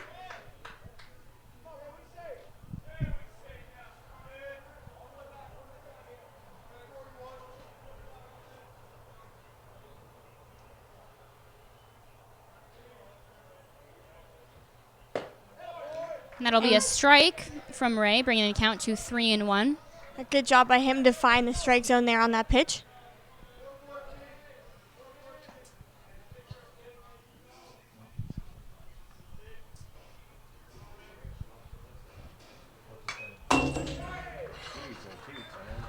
And that will be a foul ball that actually popped up through the net here, directly in front of my face in the press box. Definitely flinched on that one.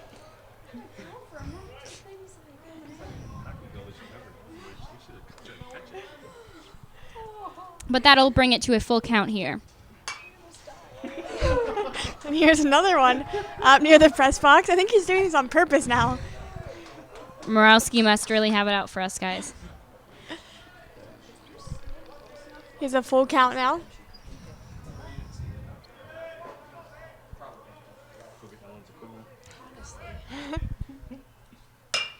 Morawski gets a makes nice contact. piece of that, Good and that'll job be by caught. Killinger.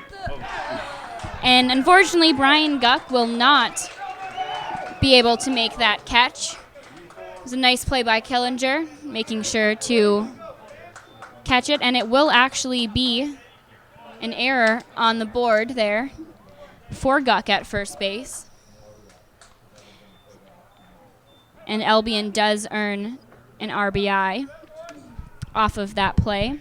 So the score is now 6-4. Killinger has made a couple good plays like that today. Second time he's dove out in this game to make a play.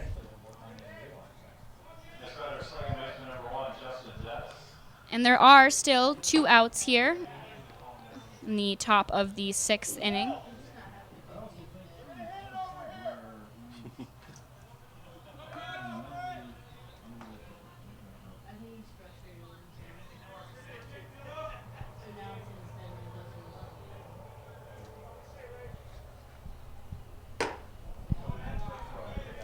That one just a tad outside there.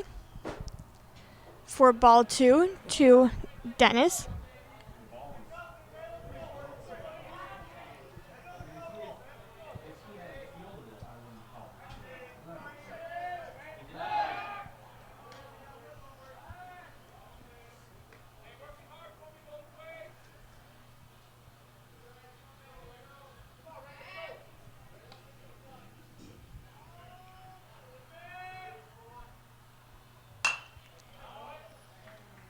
Ray gets a piece of that, but it goes foul.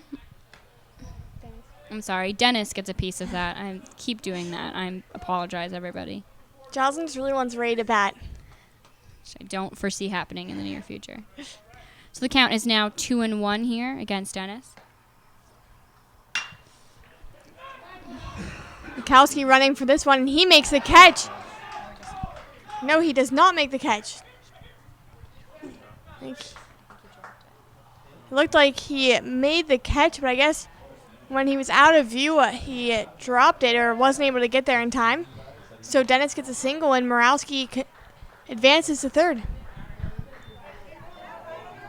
So with 2 outs and 2 men on base, number 20, Michael Bernard steps into the batter's box versus Adrian College's Ryan Ray.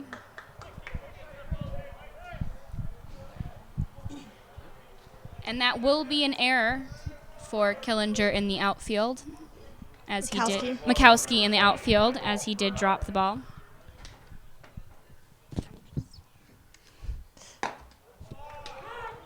Strike one thrown to Bernard as he falls down early in the count.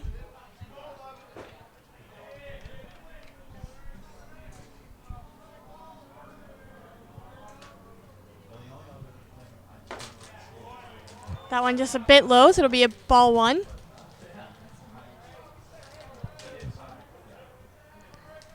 Count 1-1 here to Bernard.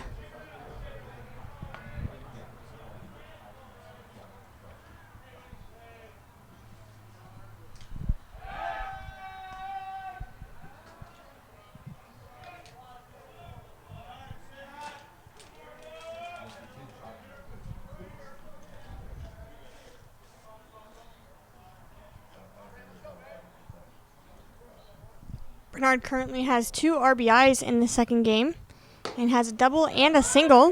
That and will 2 runs. be a strike. That'll bring the count to 1-2. 2 outs here in the top of the 6th.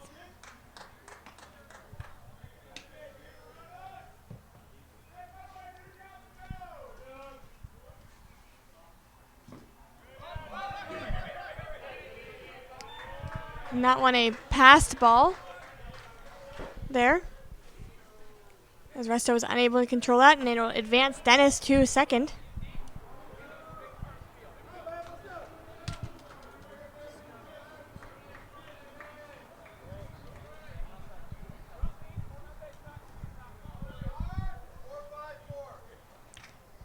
Count 2-2, 2 outs here in the top of the 6th. The Britons now leading the Bulldogs 6-4. And a swing and a miss to strike out Bernard. And that'll end the top of the 6th inning here at Nicolay Field. And as Ellen just mentioned, that'll bring the score to 6-4 with the Britons leading the Bulldogs.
We're in the bottom of the sixth here. Laura Sherub freezing Jocelyn Hatfield as Jocelyn was trying to figure out what was going on. Not sure either, but we have a new pitcher here for Albion. Matt Temrowski, who pitched most of the first game for the Britons, is back on the mound here again, and he throws out the first strike to Resto. The Bulldogs trail the Britons here by 2. Resto hits that hard. Unfortunately, it fouls out along the first baseline. That'll bring the count to 0-2.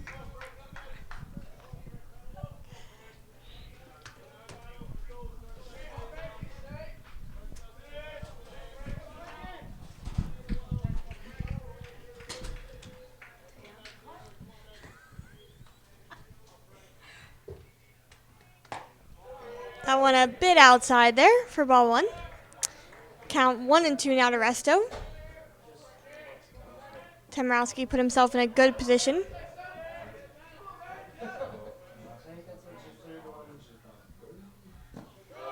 That one in the dirt for ball 2.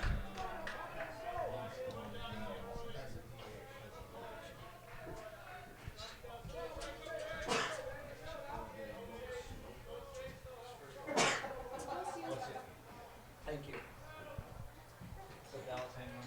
Yeah, 5 foot. They raced it 30 times in the last 40 seconds. That'll be another ball thrown from Timrowski to Resto, bringing the count to 3-2. Full count here.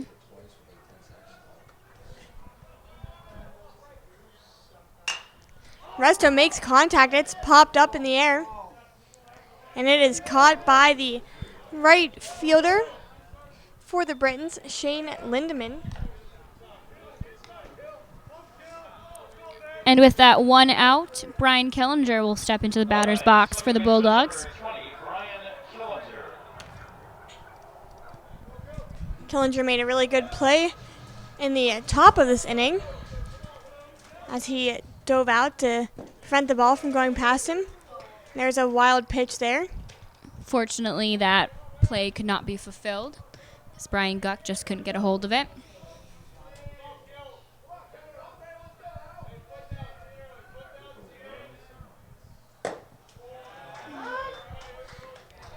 That one a strike called. Looked a little outside. So both Laura and Jocelyn both agree. Killinger makes contact with that one, and he gets a hit to left field, and he will be safe at first. It's a nice hit by Killinger. There's a lot of power behind it and went right over the head of the shortstop. And with Killinger on first, Mikowski steps into the batter's box. 1 out in the bottom of the 6th inning. Right fielder, number 21, Ian Mikowski.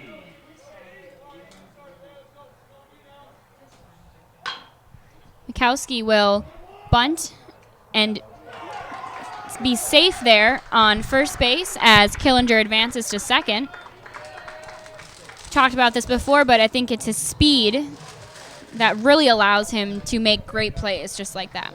Yeah, that was a pretty strong bunt there as it traveled pretty far, and he was still able to beat out getting tagged out at first. Now Josh Knorr, number 16, is going to step up to bat here. First pitch thrown against him will be a strike.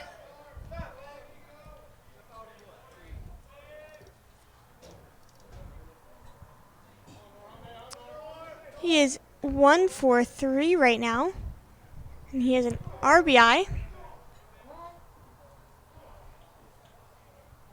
As Temrowski calls time, as he wants to talk to Williams.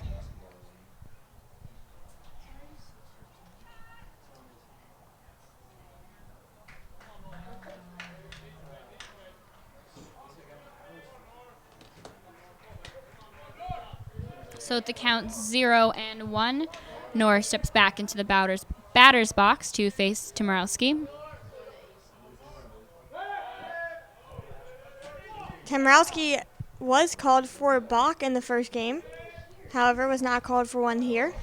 Looked pretty close to me, but the count still sits at 0-1.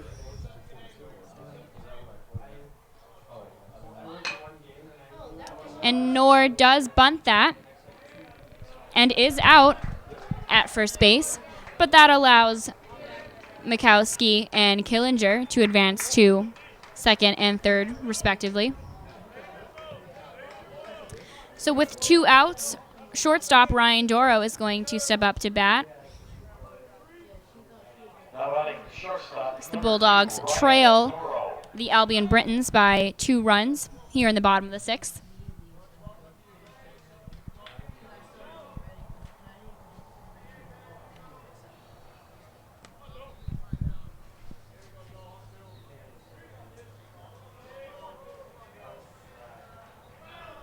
Tomrowski electing to talk to Williams again here. Might have a mix-up of signals here or something going on that Tomrowski's not liking.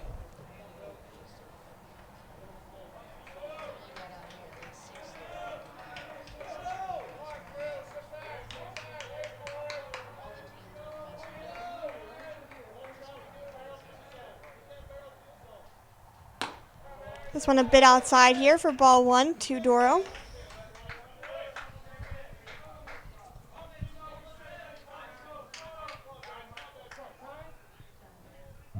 And a timeout is called yet again, and the Albion Britons coach is now approaching the pitcher's mound.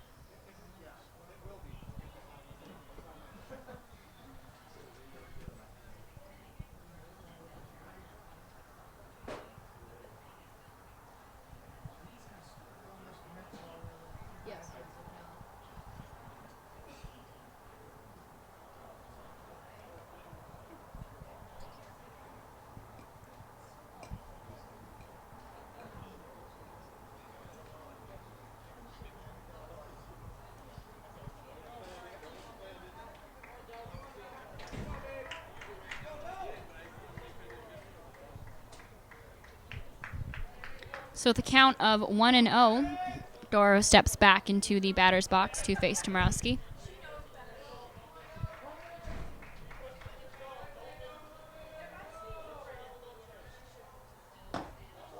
That'll be a strike right down the middle, thrown from Tomrowski. Yeah, that really was right down the middle of the plate there. However, Doro didn't like that pitch, so his count is now 1-1.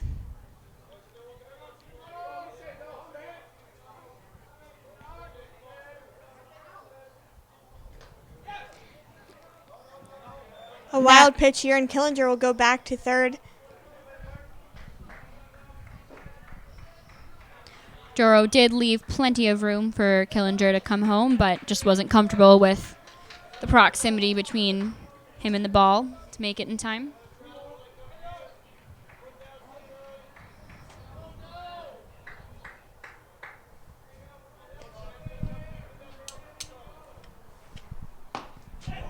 That one is strike 2 called here to Doro. Count now 2-2 here with 2 outs. Another pitch, I think, thrown right down the middle. It was an excellent pitch there from Tomrowski.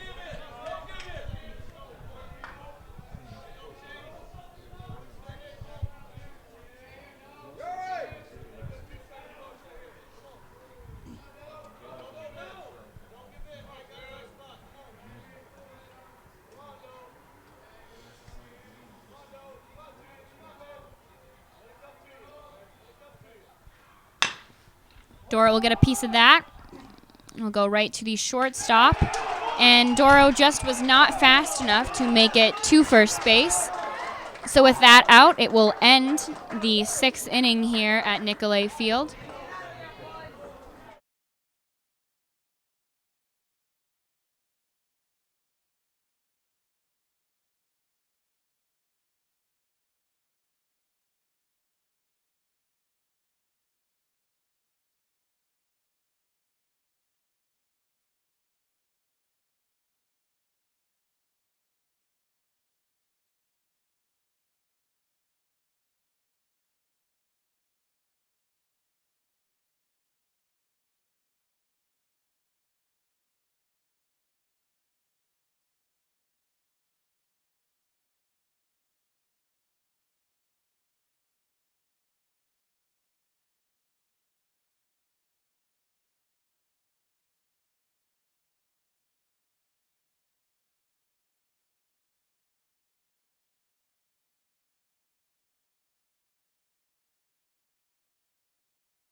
And it is now the top of the 7th inning here at Nicolay Field, and Logan Priebe is now facing the new Bulldogs pitcher, Preston Perry, number 25, who has taken his place at the pitcher's mound. And the first pitch thrown to him is a ball. Priebe shows bunt on that first pitch, however, though. And he fouls this one off hard behind him. Which will bring the count to 1-1.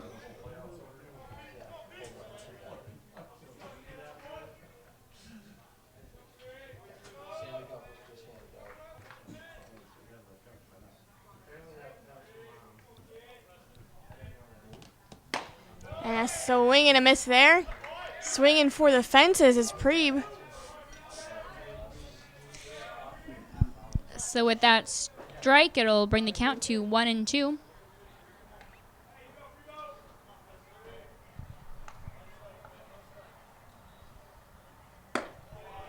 That is a bit high there, and it'll be a ball.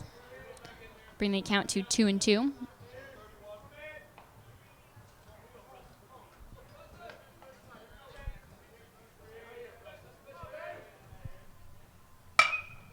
Priebe gets a piece of that as it goes right past Doro and Andrus into the outfield.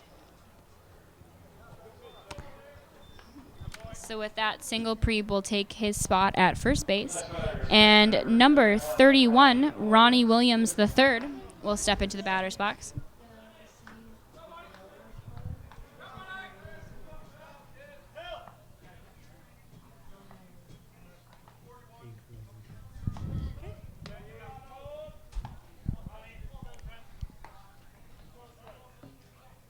As Williams awaits his first pitch, which is outside. However, he did show for a bunt.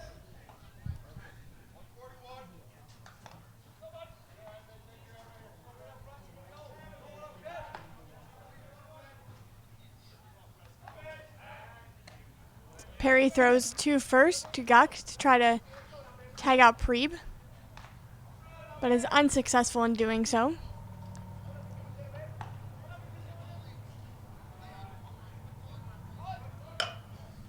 He tries bunting again, but it goes foul this time.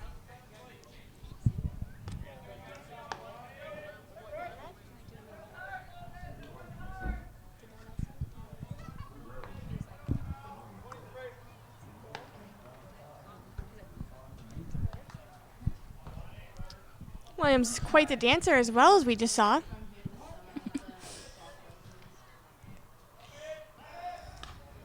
Perry tries to go again to get Priebe, but once again unsuccessful.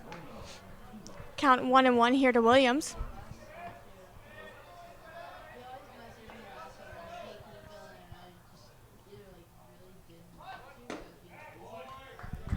That'll be a ball thrown from Perry to Williams, bringing the count to 2-1. It's the top of the 7th at Nicolay Field.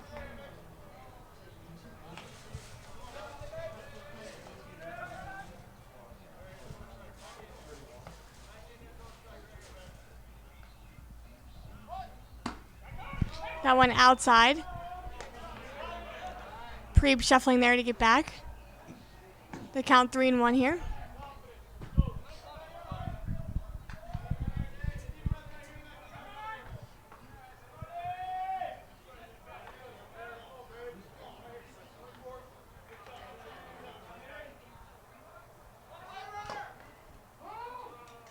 He fouls that one off.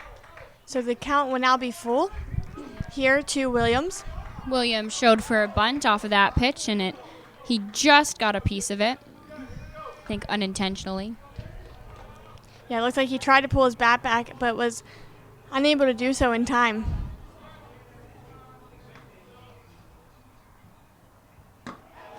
That'll be a ball thrown to Williams.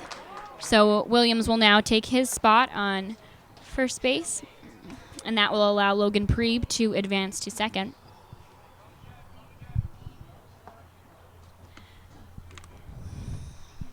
So in the top of the 7th, The Britons lead with a score of 6-4, no outs, and 2 men on base. The batter is shortstop number 2, Joe Turnbull. Now shortstop Joe Turnbull is stepping into the batter's box as Resto signals to his team.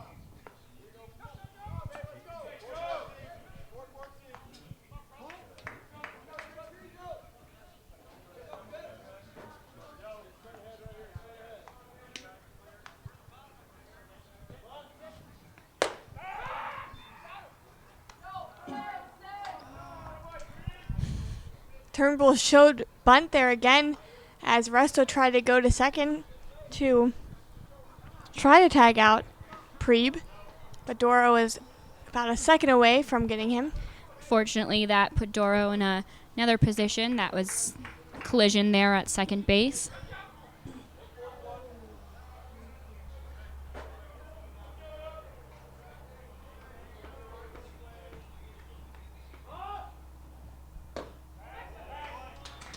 Turnbull will pull back the bunt there for ball 2. And with no outs in the top of the 7th inning and 2 men on base, Rainey is going to approach the pitcher's mound to conference with Perry.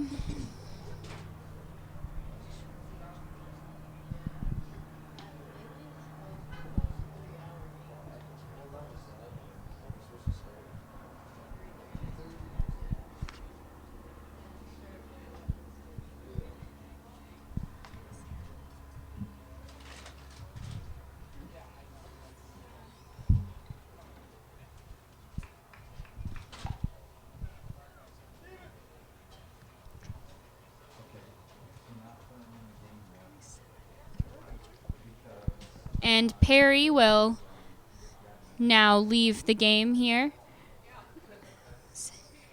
Good pitching from him, and Coach Rainey has now signaled for a new pitcher.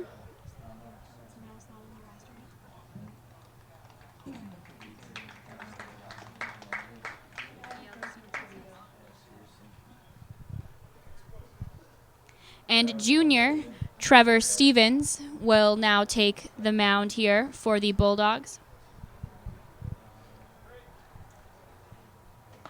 Number 27 for the Bulldogs.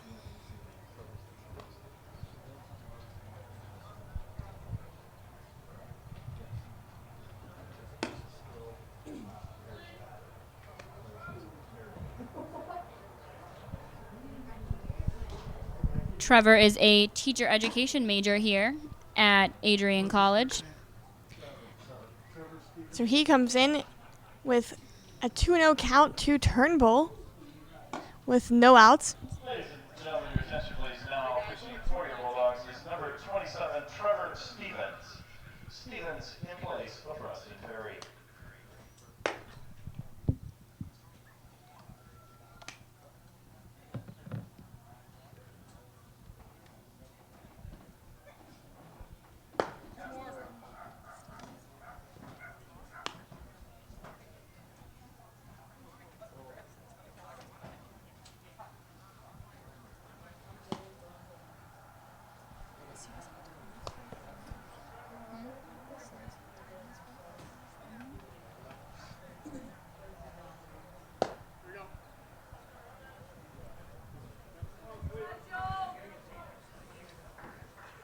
And with that, number 2, Joe Turnbull will step back into the batter's box, the count of 2-0 with 0 outs, top of the 7th inning. Batter is shortstop number 2, Joe Turnbull.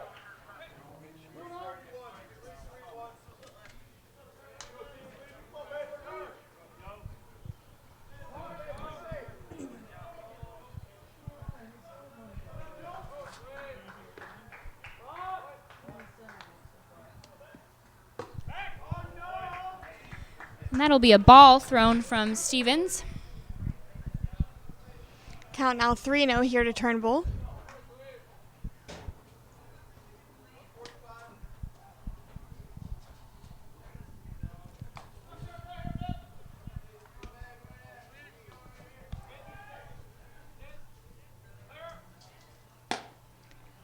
Stevens that'll gets his be first strike. a nice strike there from Stevens. Bring the count to 3-1.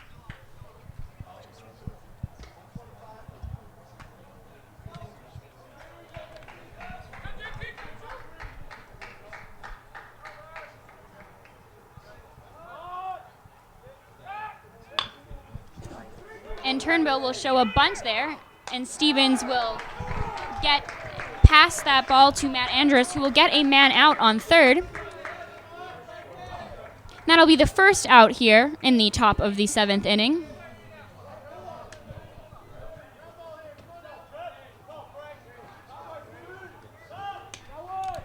And that'll go back to the top of the lineup with Shane Lindemann up now. Letters, right fielder number 19, Shane Lindemann.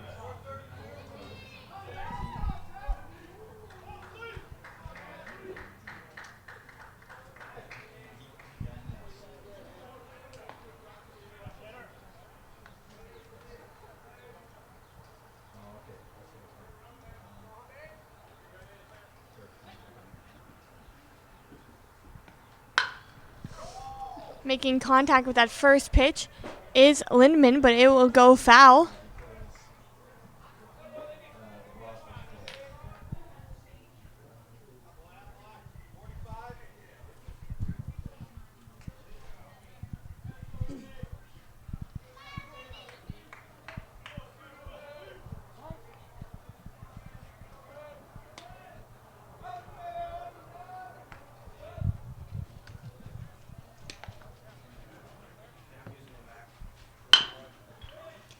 So he gets a piece of that. And that'll be a double play there for the Bulldogs, which will end the top of the 7th inning. Trevor Stevens performing very well there.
Now it is the bottom of the 7th inning, and Jeff Gertley takes the batter's box, and it really hits a very powerful hit there, but unfortunately it is caught by Albion outfielder.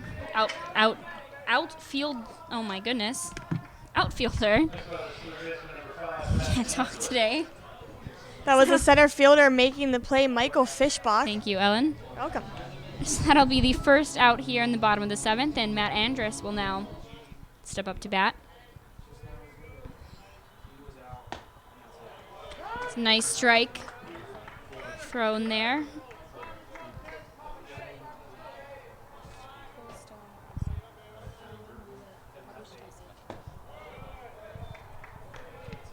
That's the ball thrown there, bringing the count to 1-1 versus Andrus. That one a bit high there from Temrowski. Andrus gets a piece of this one. See if he can make it to first. Fortunately, he is out at first, just couldn't make it in time. So with 2 outs, Brian Guck steps into the batter's box. The next batter, the first baseman, number 18, Brian Guck.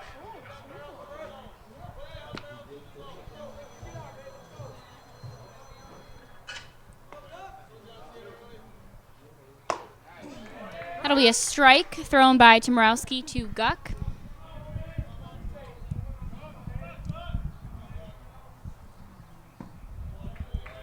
And that one will go into the dirt, bringing the count to 1-1.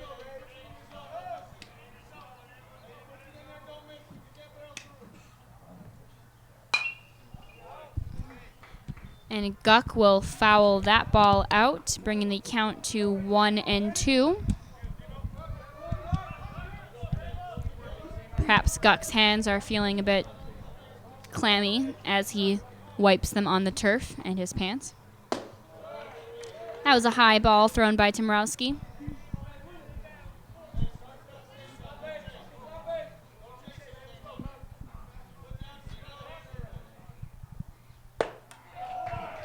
And Guck will swing at that, which will be the 3rd out of the bottom of the 7th inning. So as we move into the top of the 8th, the Bulldogs still trail the Albion Britons with a score of 6-4. 3 up, 3 down there for the Britons, and it was a quick inning.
And we're all set here for the top of the 8th here with Wyman leading off for the Britons. Stevens still on the mound for the Adrian College Bulldogs, and that'll be a straight hit there to the 3rd baseman. Brian Guck will catch that for the 1st out here of the inning. Oh, and Rainey is calling time here.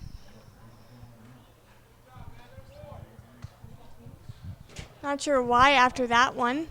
I believe it's because there's a left-handed batter up, so you're probably looking for a left-handed pitcher. It's been an interesting tactic Bulldogs have taken today. So that'll be it for Trevor Stevens today. It was a nice couple pitches for him.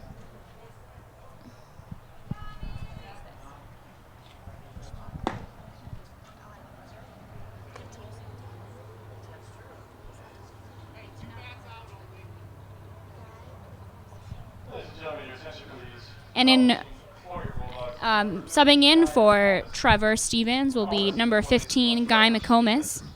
He's a sophomore from Dundee.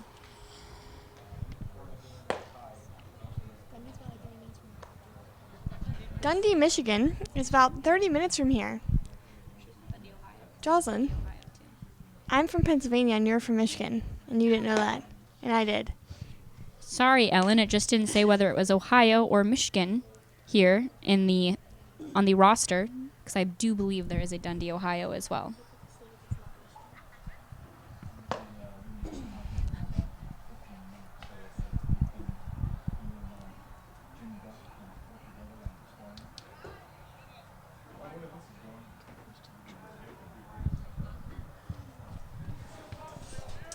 Number 17, Michael Fischbach, will again return to the batter's box here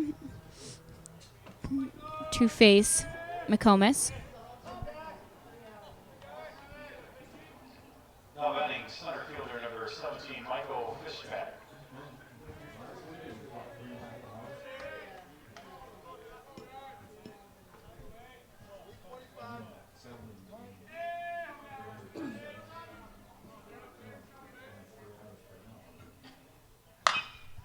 And a hard hit there from Fischbach, but it will go foul.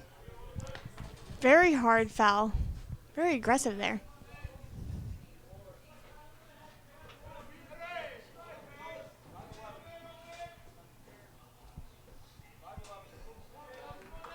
Fischbach and Killinger are the only ones who homered in these high-scoring games today.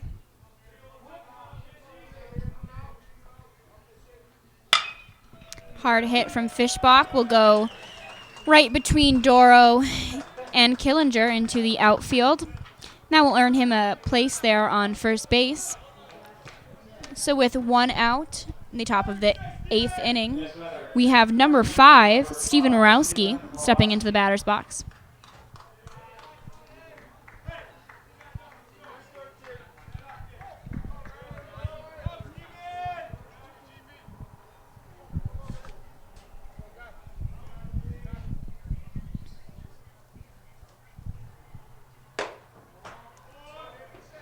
The pitch from McComas is a bit outside there for ball 1 to Morowski. Very interesting windup there from McComas.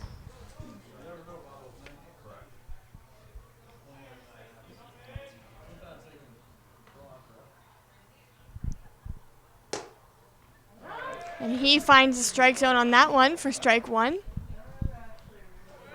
Bring the count to 1-1 here versus Morowski.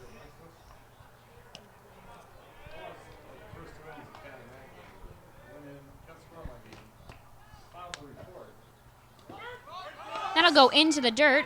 Resto will send that to Doro. Fortunately, it was not in time, and Fischbach will be safe at second.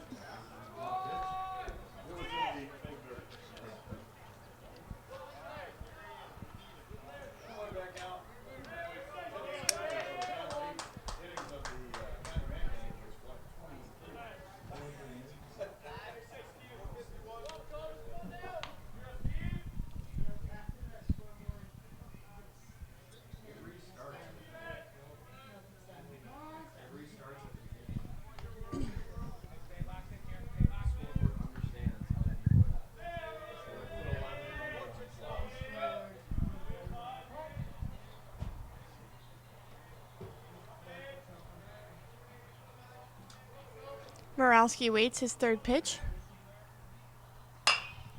And he fouls that one off. Another very powerful hit there from the Britain baseball player, Morowski.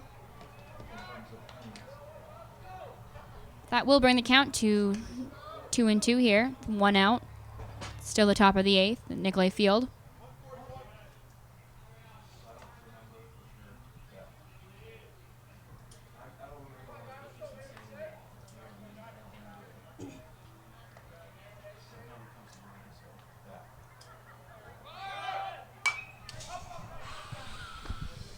Another foul ball right here, headed to us in the press box. Laura and Jocelyn might have freaked out a little bit.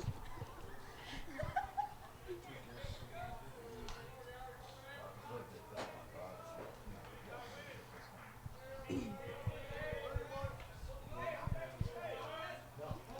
count to Morowski now 2-2. 1 out for the Britons in the top of the 8th.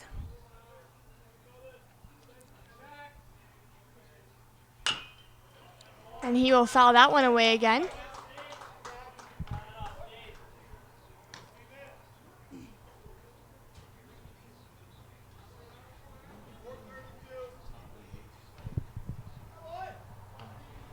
So the count does still remain at 2-2.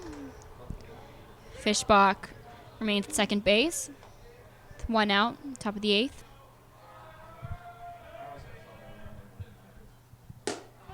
And a swing and the miss there from Morawski.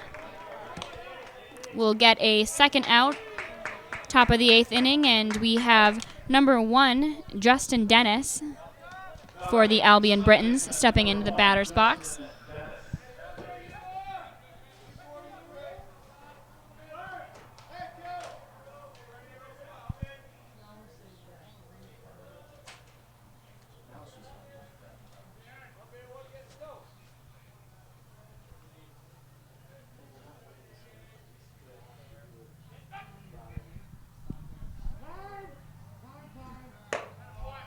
McComas threw the ball after the time was called, excuse me, as Dennis stepped out of the batter's box.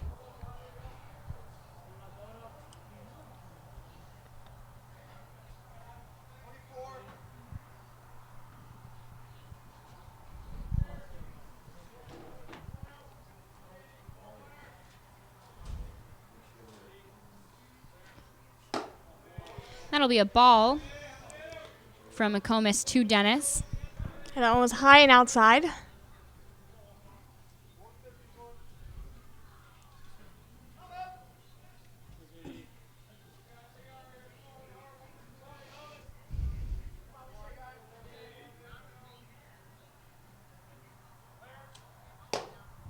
That'll be a strike thrown from McComas, bringing the count to 1-1.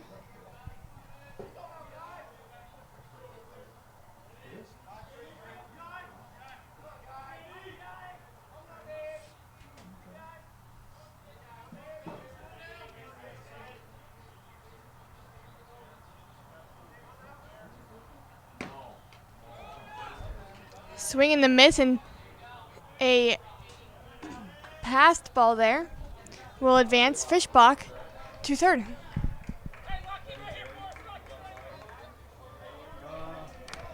So with a count of 1-2, Fischbach was able to advance to third. 2 outs here in the top of the 8th inning. The Britons still lead 6-4.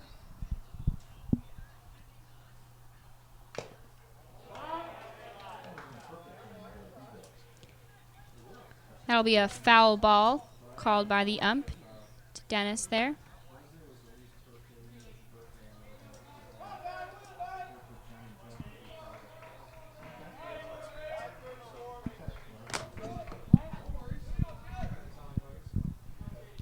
So let's see what McComas can do with this count here at 1-2. That'll be a ball thrown by McComas, bringing the count to 2-2 versus Justin Dennis, the sophomore from Birmingham, Michigan.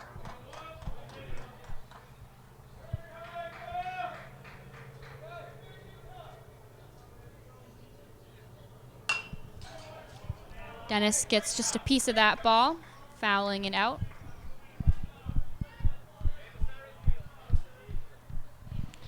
Dennis definitely making McComas work for this one here.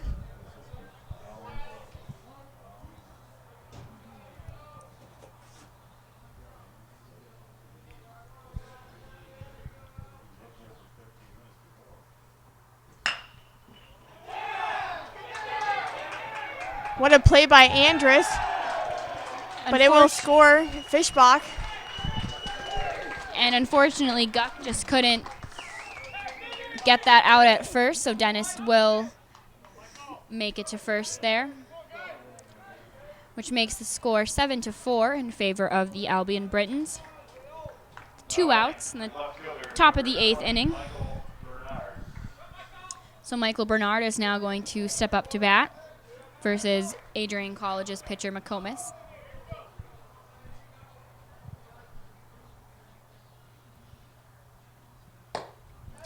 That'll be a nearly perfect strike right down the middle.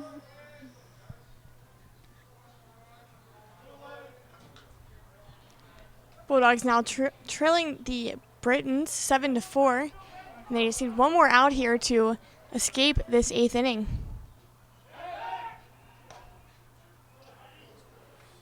McComas checking Dennis at first. It's a great play by Andrus, who got a hold of that ball down the third baseline. Could have very easily been a double for Dennis.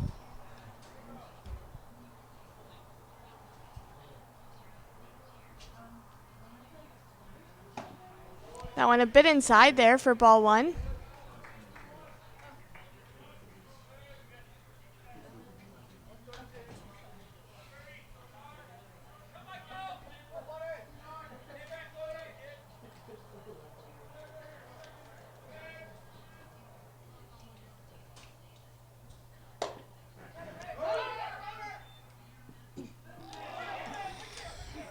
That'll be a strike there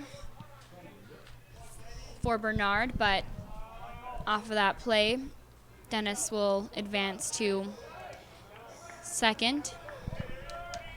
Unfortunately, that ball just got past Doro.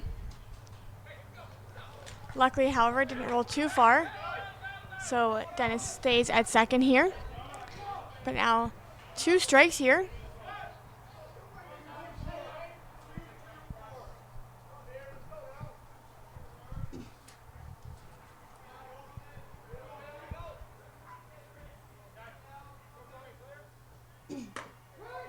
That'll be a third strike there, which will end the top of the 8th inning here at Nicolay Field. So as we move into the bottom of the 8th, the Britons still lead with a score of 7-4.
And the bottom of the 8th is underway now with Glodich stepping into the batter's box for the Adrian College Bulldogs. The designated hitter, number 6, Gunnar Glodich.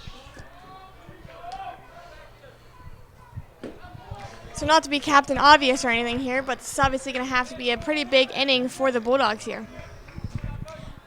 Tomorowski is still on the mound for the Albion College Britons. That'll be a ball and a strike. Bring the count to 1-1 here versus Glodich.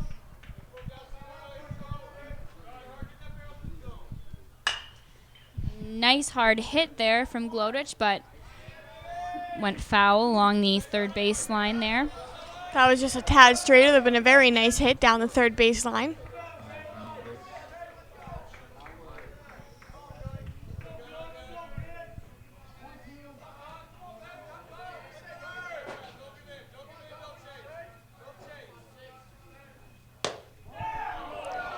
Glodich very close to the inside of the batter's box. Close to the plate, I guess I should say.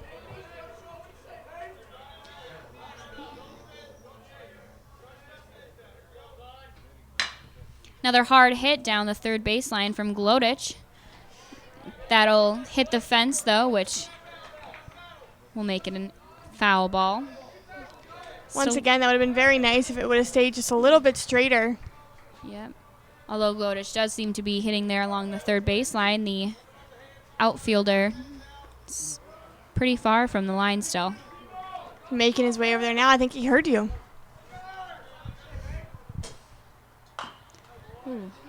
This ball bouncing into the Albion dugout. With each foul ball, Glodich continues to stay alive here against Tomorowski. Count 2-2.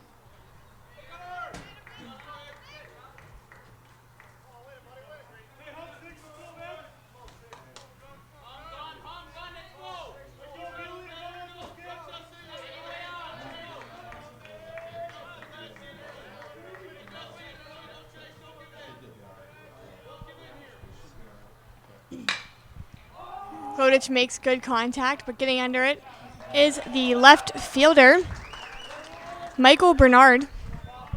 So with that out, Dakota Carrero will step up to bat here.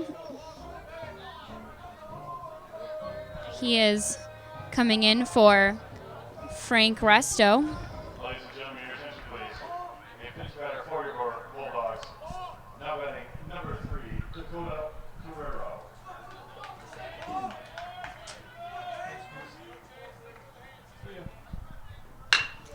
Ooh, and that is a hard hit for Carrero, and that actually hit the Albion pitcher right in the ankle. He's trying to walk it off. And then as it bounced off of the Albion pitcher's ankle, it went right past the second baseman. That definitely has to be a stinger for Tomorowski. You can see that he's definitely struggling with the pain right now, but that will allow Dakota Carrero to take a spot at first base.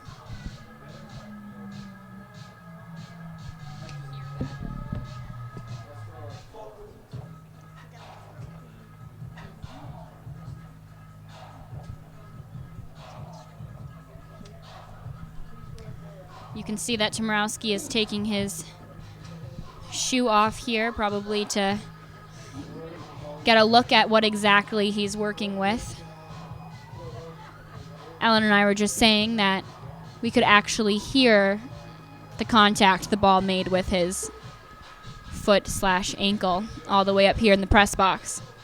Yeah, that was pretty scary there. He's putting his shoe back on. I'm assuming he's going to continue on the mound here.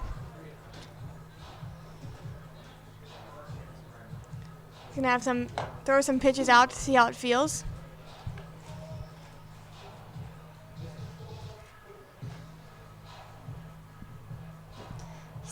Looks like he's just not able to get a good handle on it. See if he can fight through the pain here.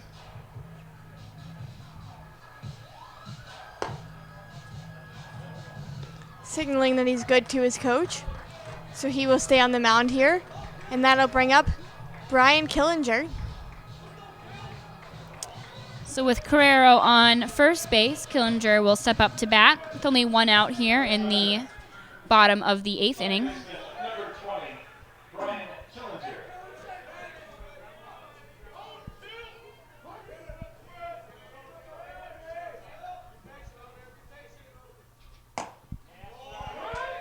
Ump is going to call that one a strike. It's interesting because the catch definitely had to reach for that one.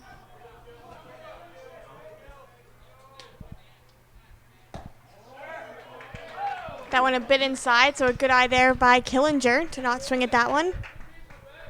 Bring the count to 1-1 from Tomorowski to Killinger.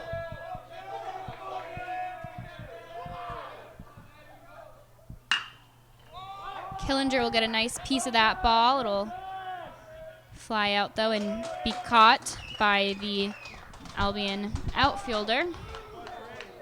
So with 2 outs and 1 on base, Ian Mikowski is going to step into the batter's box.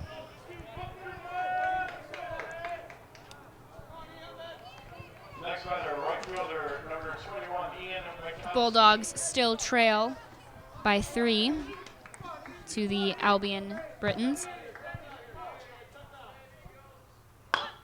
Kowski will bunt that, but unfortunately he is tagged out by Albion pitcher. So with that out, the Bulldogs will go into the 9th inning here with a score of 7-4.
And we are back. And it is the top of the 9th inning. And leading off for the Britons is number 13, Logan Preeb. And the first pitch thrown to him is a ball.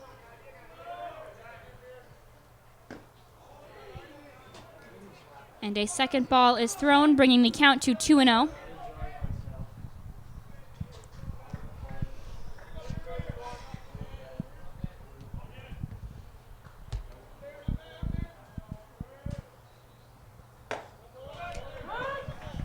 And McComas will throw out the strike there. Count now 2-1 to Preeb.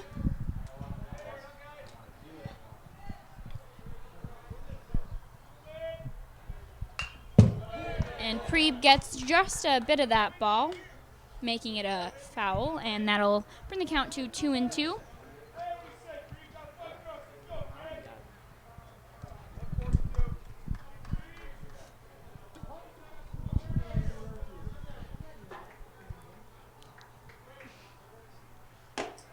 And McComas' pitch is a little high there. just a little bit, so that'll bring the count to a full count of 3-2.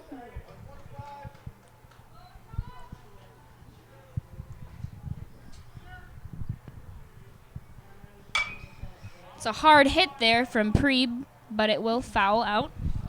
So the count will remain at 3-2. From McComas to Logan Preeb of the Albion Britons.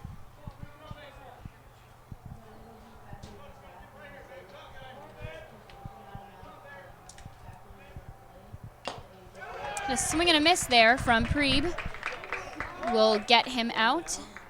So with one down, number 31, Ronnie Williams III is going to step into the batter's box to face Adrian College's Guy McComas. The Bulldogs want a chance to come back in this game. They're going to have to be very strong defensively this inning. It's a hard hit there from Williams. However, it was able to be caught by Jeff Gertley. So that'll be the second out here in the top of the 9th inning. And with that, number 2, Joe Turnbull, will step up to bat.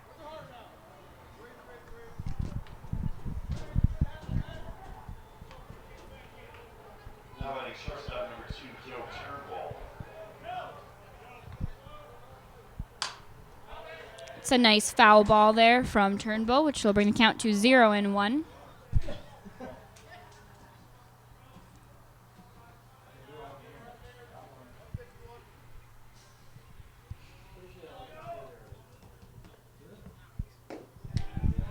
That one a bit low and a bit outside for ball one here. Count now 1-1 with 2 outs to the Britons.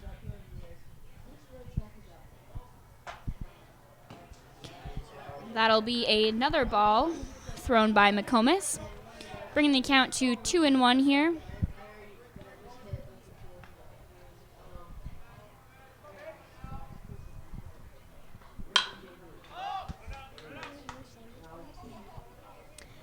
Mikowski calls off Killinger to make the final out.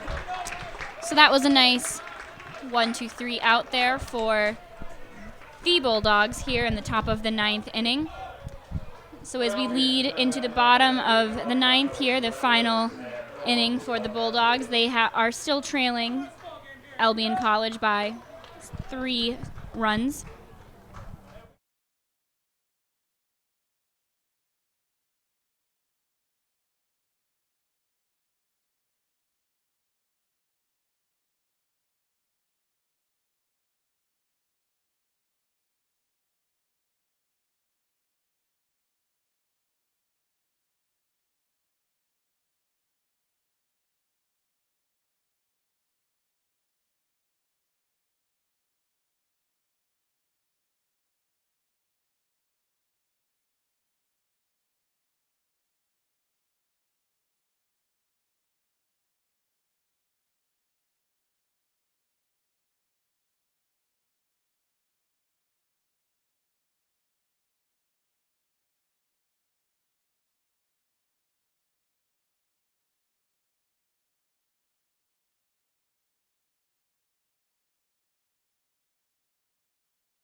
It is now the bottom of the 9th inning here, and leading off we have left fielder Josh Knorr.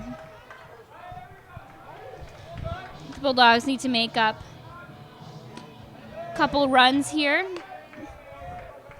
against the Albion Britons. That'll be a ball thrown. And another ball thrown to bring the count to 2-0. Matt Chemrowski is still on the mound for the Albion Britons. Nice strike right down the middle, bringing the count to 2-1.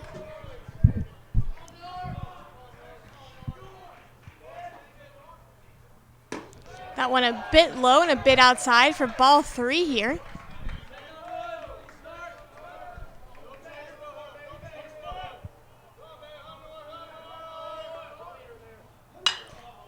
Nice strong hit from Knorr, but it seems it popped up a bit, so it will be caught by the Britain outfielder. And that's the first out here in the top of the 9th. Bottom of the 9th. And with that, Ryan Doro is going to step up to bat.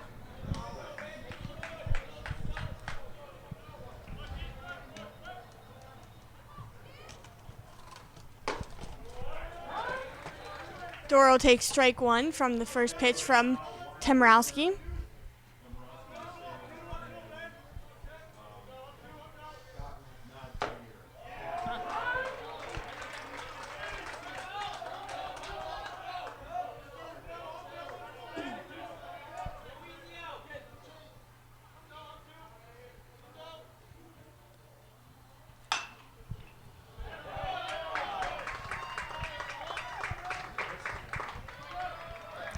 So that'll be a nice single there for Ryan Doro. And as he situates himself at first base, Jeff Gertley will step into the batter's box. Next batter, center fielder number 10, Jeff Gertley. Gertley up now. He's been walked twice so far this game. That's going to be a strike there thrown from Chemrowski to Gertley.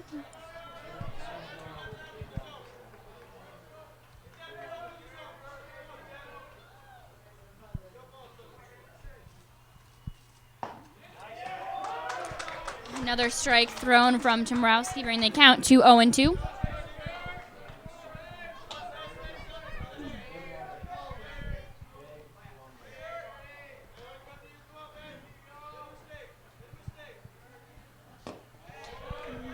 Into the dirt, that'll go, and that'll bring the count to 1-2. Williams was unable to find that ball there, really shuffling around to get an eye on it.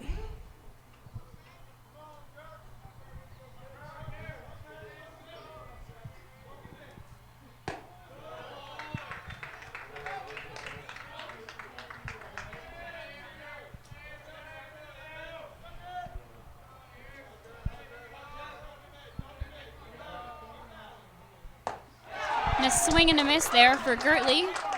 That'll be the second out in the bottom of the 9th inning. So with Doro on first and 2 outs, Matt Andrus is going to step into the batter's box. See what he can do with this. The Bulldogs really need to make something happen here in the bottom of the 9th inning.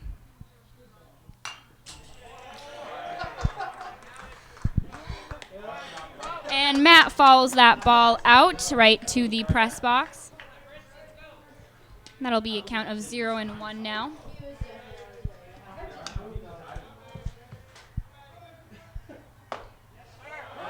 Ump's calling that one a strike. And the count to 0-2.